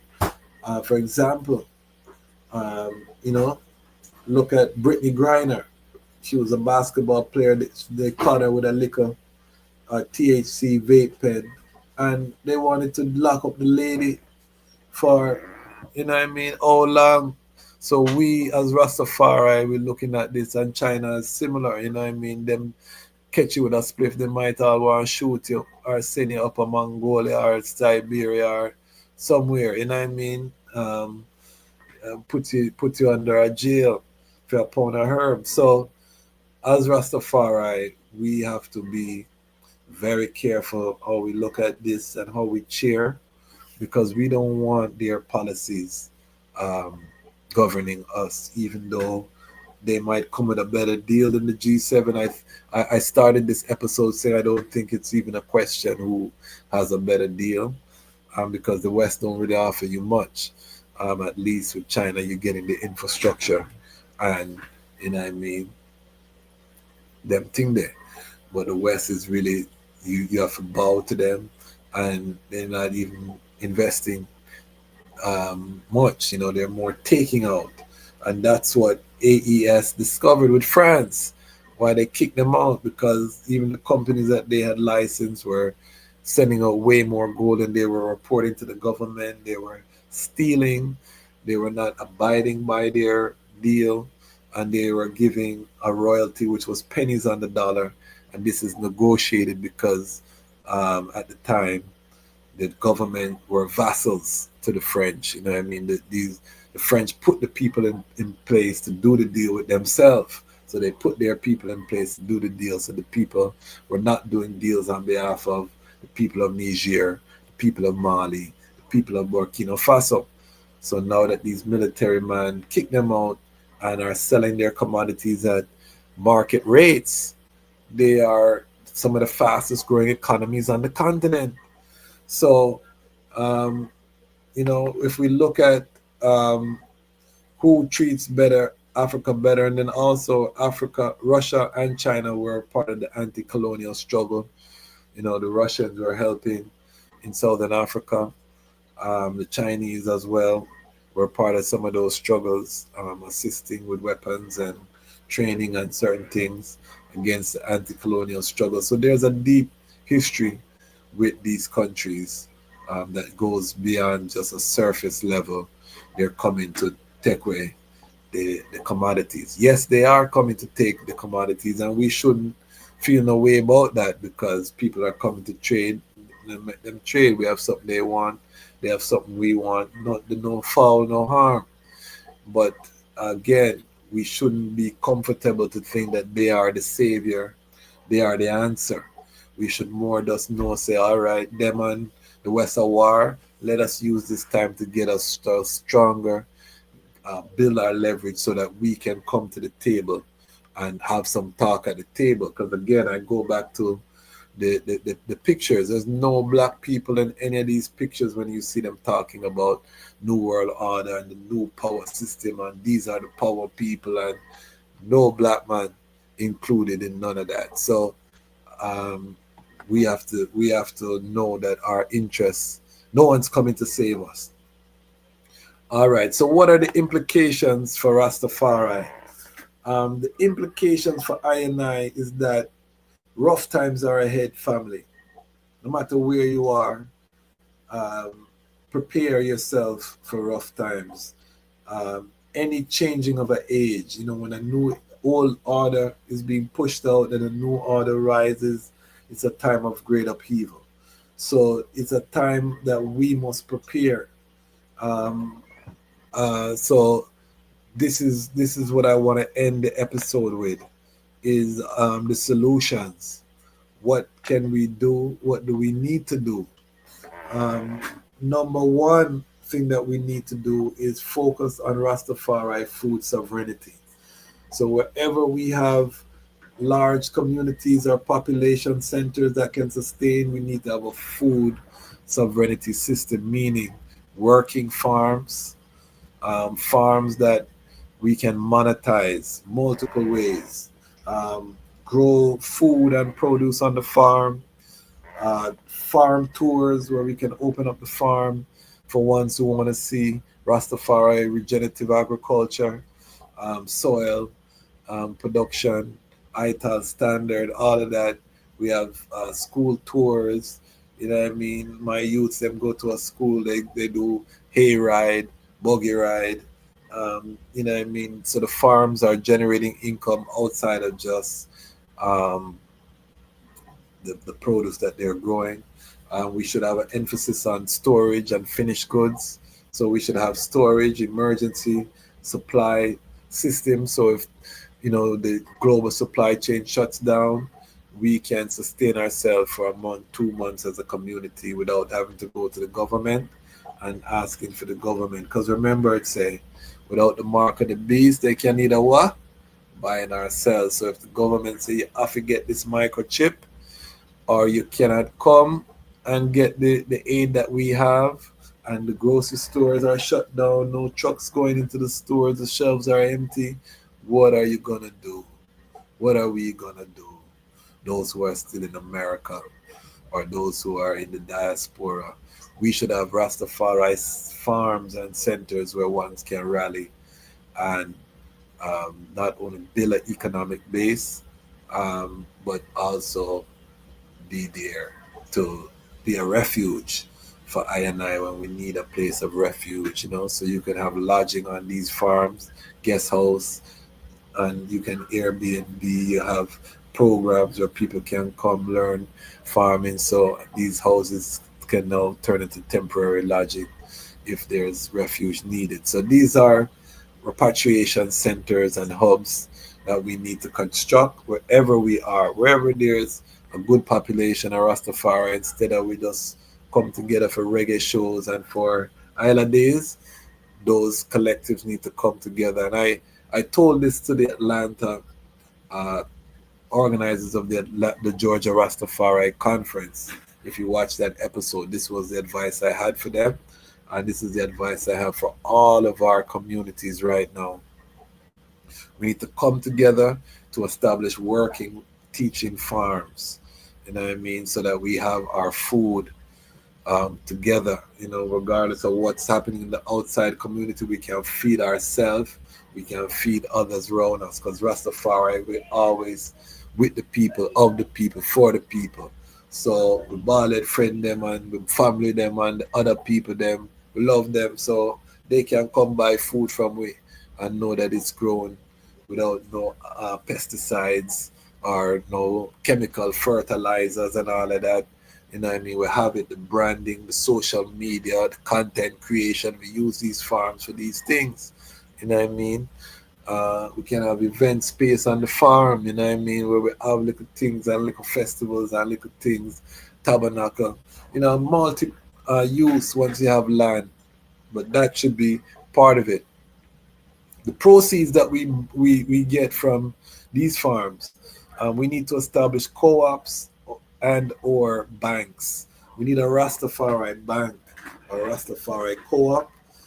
Why are these important? Aside from storing your money and having a safe place to store money, your gold and thing, we should be buying physical gold and storing physical gold as well as a community. as a store, a hedge against inflation, against the collapse again of some of these currencies. We should be buying gold, investing in that mining sector. But the banks are important because they give loans to your small businesses to start new enterprise. And most black people, when they go into a regular bank, they can't get a loan. They can't get someone to work with them. You know what I mean? So if we have a Rastafari bank co-op, we'll have the capital to be able to build. We're in a building phase now. We're at the beginning of a building phase where we're building the infrastructure that will define Rastafari for the next 50 to 100 years, building on what the elders them left, the Rastafari schools, the health centers, the Rastafari rejuvenation centers, you know what I mean? All of these things, recreational facilities, built by Rastafari, for Rastafari, and for the Pan African family. So we need capital to do that. You need a lending institution that can provide the capital. So that would be a Rastafari co op, Rastafari bank, these kind of things as we come together. We need to head toward de facto sovereignty. We love to use the word sovereignty, and people don't like to use it, Rowan, because I always question and I challenge people when they talk to whether it be the Moors, whether it be all these people that because as an attorney, I know, what I mean, that you can say whatever you want to say, but if you don't have that strength when the police come and take you to jail, all you can do is, you can cite every law if the judge wants to send you to prison. He's going to send you to prison. Now, if you come from a community that has actual power, economic power, de facto power, then guess what? The police now go touch you when them see you, because they know there are problems, because you're operating on a level where we are dealing with the politicians, the lawmakers, and things will go above them, people their head, because we're well set. That now is power and de facto sovereign, where we don't need the government for anything that we doing. You know what I mean? Now we talking real talk. Most of the people who are saying sovereign and these kind of talk, we're not in a position to assert these things other than, is aspirational, and nothing wrong with aspiration. You know what I mean? But what I have a problem with is the aspiration, and then we're not working toward the de facto situation, meaning we're not coming together to do the work together. The hard work that it takes to become de facto sovereign, meaning, from the seed plant, a Rastafari planted up until the point of sale, it's controlled by I and I. The land controlled by I and I. You know what I mean? When you look at communities like the Amish in America, they're de facto sovereign, because if America shut down, the Amish them are run same way. If the government collapse in America, the Amish them are run same way, not change. You know what I mean? They're good. For most of I and I who live in the diaspora, if the government shut down, we no problems. Because we go grocery store, we go, different place. We need, we're using the infrastructure, and we don't have our own, so these are the things that we must prepare for. It starts with the food security, and then the collective economics, cooperative economics with the co-ops, bank, so that we can start building institutions that and have a whole cadre of small businesses where our children can be employed. So if someone wants to go into media, they can call Lion Voice Network. Are you hiring? Yes, we're looking for Rastafari youths. Boom. If someone want to be a doctor, they can go to the Rastafari doctor who has his own practice, and they can intern there. If someone want to be a lawyer, they go to the Rastafari law firm, intern there. all across the board, accounting firm, this, that, all Rastafari owned, operated proudly. We want to create that ecosystem, and we're doing it here at the Lion Voice Network as this new world order emerges, as the turn to the global south continues, as President Donald Trump accelerates, the formation of BRICS and the SEO, and as we barrel toward war. And remember, the Israel-Iran thing is still going to flare up. Israel going to attack Iran again. That not done. That's halftime. So as all of the Armageddon unfolds, this is the time for Rastafari to unite and to prepare and to come together to execute the judgment and to become bigger than we've been, larger in outlook, and all of these things where His Majesty said to I and I, serious thing. What does Knox say? They will not allow our community to become de facto sovereign within their territories. Just check the history of the various black nationalist sects that were snuffed out. And this is real. You know what I mean? What Knox is saying is real. You look at Tulsa, you look at all these places, and this is why a lot of I say repatriation is a must. You know what I mean? Because we don't see it, happening to a certain heights here in America. We can only go so far before the attack is going to come.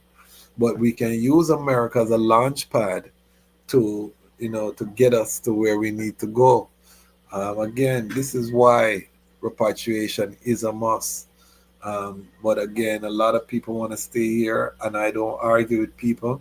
So I think if you are going to stay here, you have to at least try to make it work. You know what I mean? You have an obligation, because the obligation is to not try and to do nothing, just go along to get along. And that's also not an option.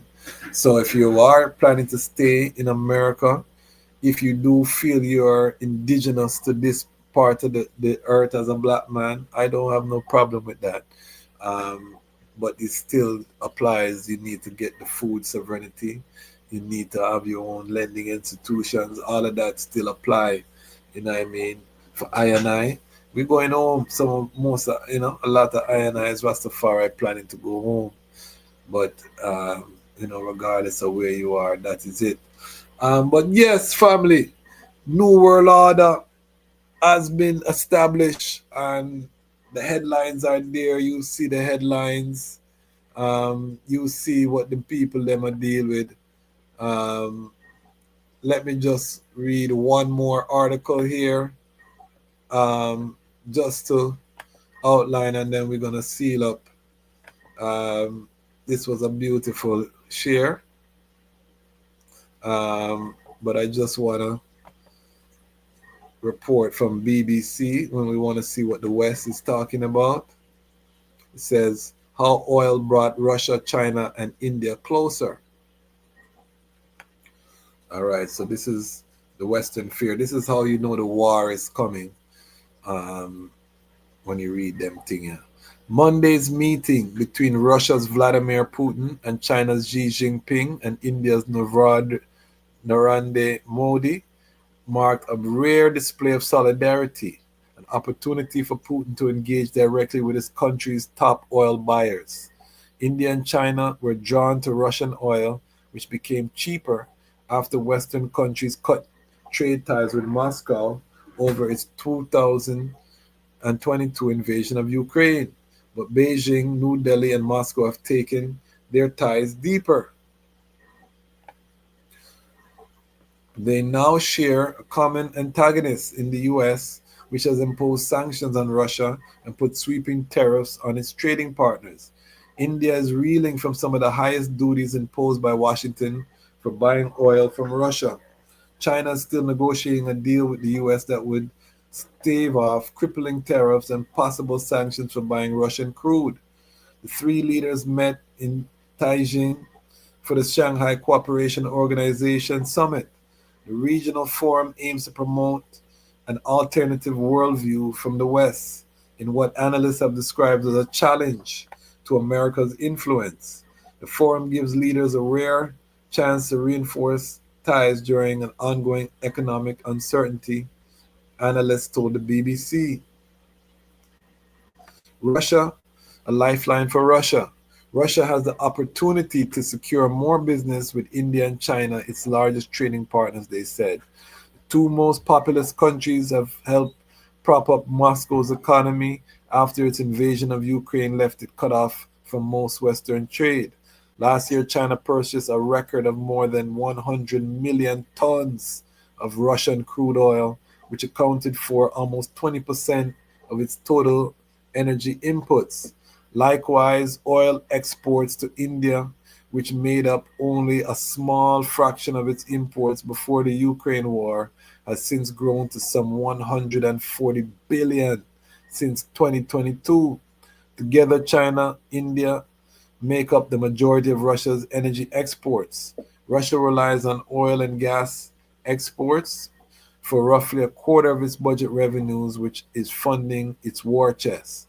It wouldn't be surprising if Moscow offers further discounts in order to secure more trade with India and China, public policy expert Mandark Oak told the BBC.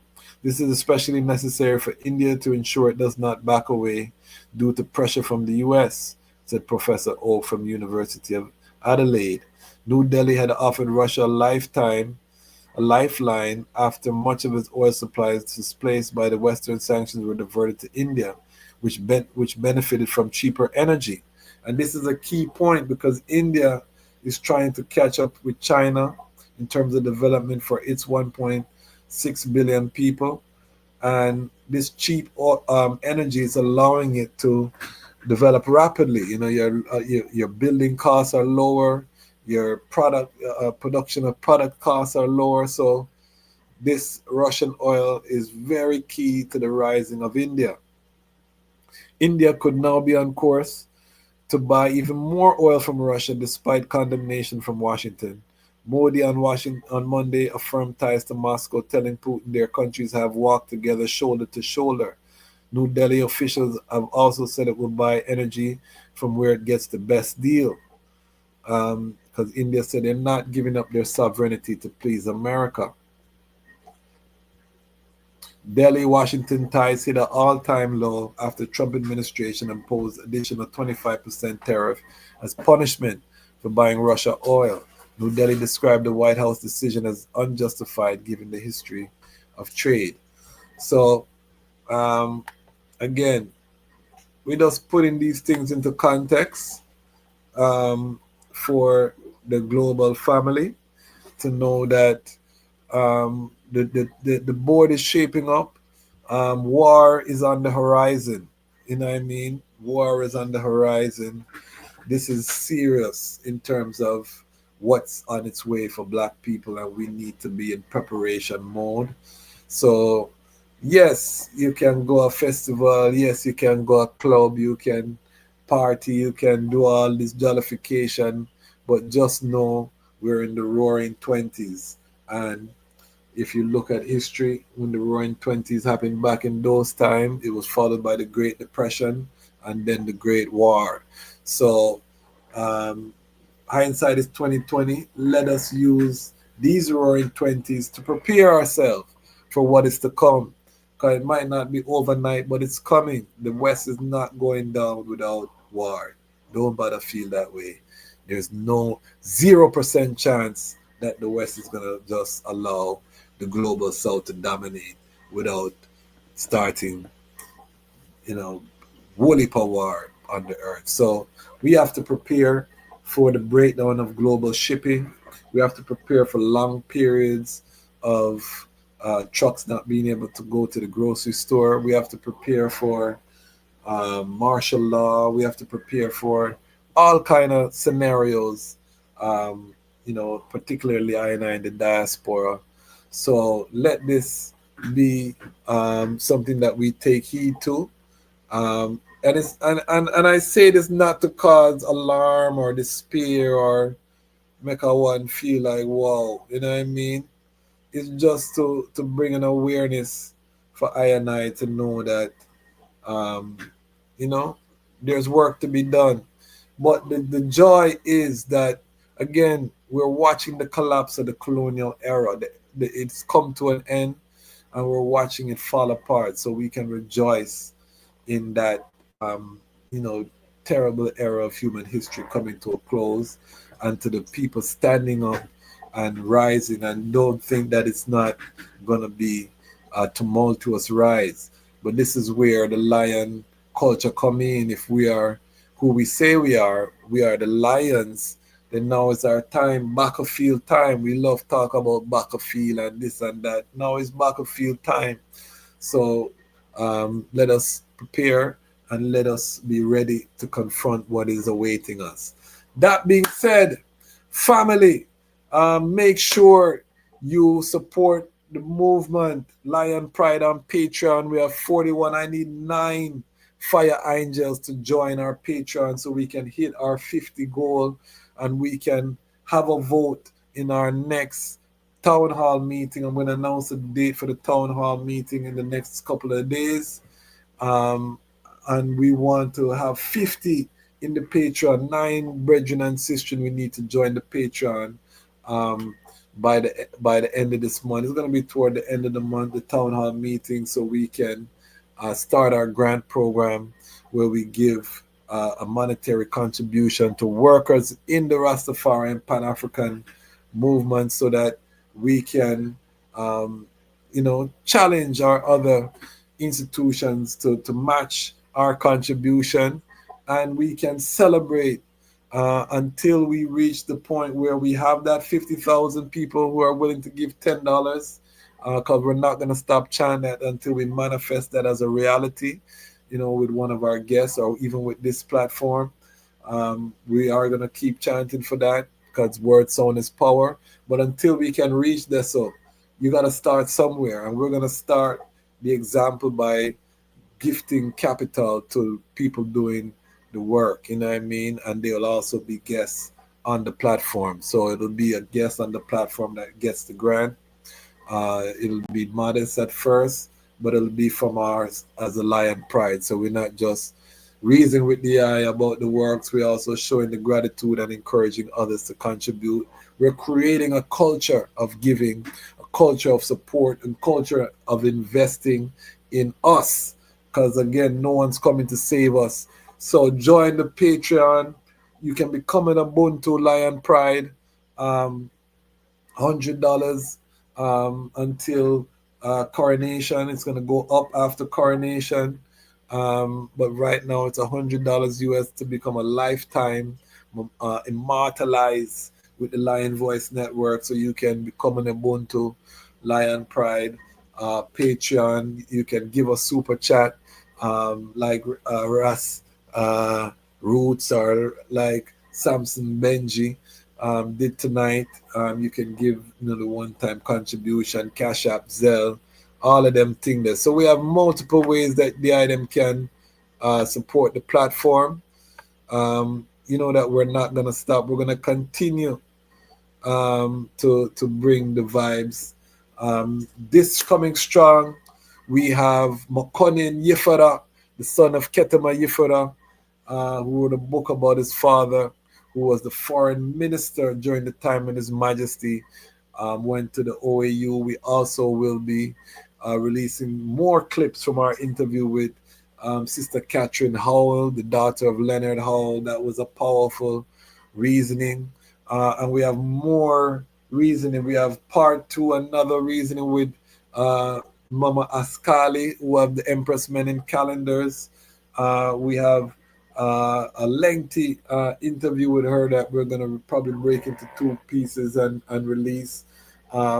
We have upcoming artists, with some upcoming artists.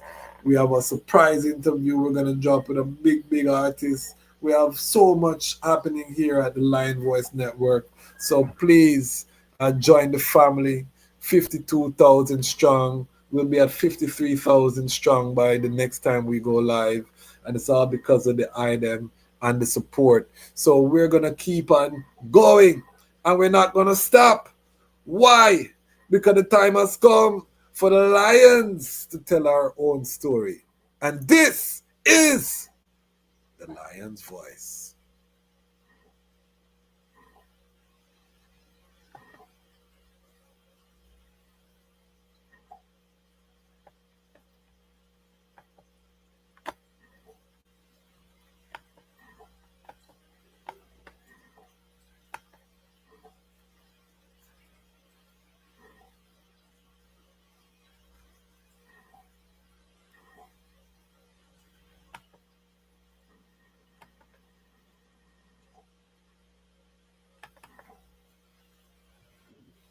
This is a boy Ras.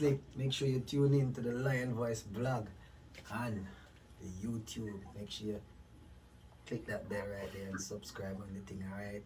I give a lot, but I ain't giving up, cause I know my time must come. What are you waiting for? Come together, calling from near and far. Know who you are. What are you waiting for? Rally up, it takes the dust. What are you waiting for?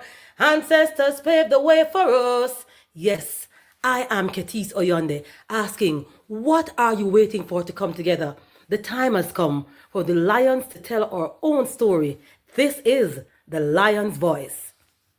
Yeah, man. Greetings, Ras Tafari, Haile Emperor King Selassie the first, the perfect balance Empress meaning. This is first man from Rastafari indigenous village, recognizing, accepting, promoting lion voice. Yes, the voice of Rastafari, speaking about Rastafari, educating Rastafari, preserving, protecting Rastafari. Give thanks. Aye, Rastafari, mighty. The fittest of the fittest shall survive. My people, open your eyes. Wake up. Blessed love, this is Queen Omega, representing for all lions and lionesses. With the lion's voice, we come to tell our story. Rastafari, live it. Hey, the lion's voice. Rastafari. It's AWTITUDE representing for Lion's Voice. Yes, massive. This is the time for I and I, the lion, them to tell I and I story, our story. Yes, and we reign and rule like this. Reign and rule, yeah. Selassie, I reign and rule. You can't take the lion vibes, people. If you no fool, cause we know Selassie reign and rule. Reign and rule. Selassie, I reign and rule. Queen Omega drop them in the fire, pull from them, no Queen Omega, she reign and rule.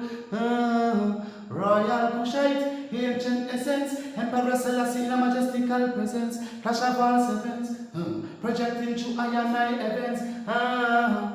We sing a song for the king, we bring joy and blessing and understanding, yeah. We hear Jah every day. Reign and rule, yeah. Selassie, reign and rule.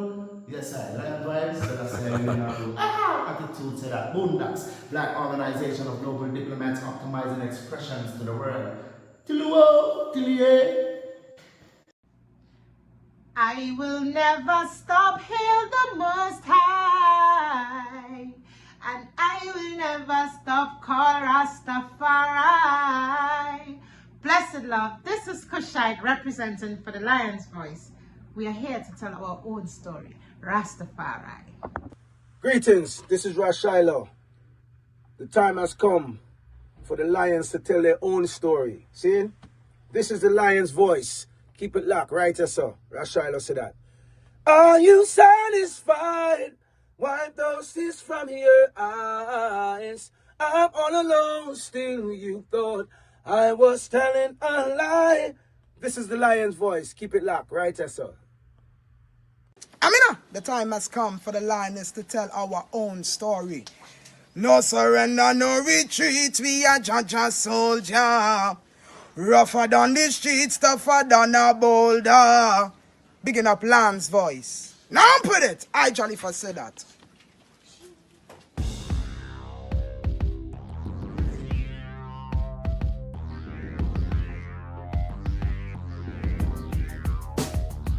Well, Lion Vice, tell them that's the people first choice. Lion Vice, make the lioness them feel nice. Lion Vice, with the lion cubs we sacrifice. Lion Vice, got to show the people them the life. Lion Vice.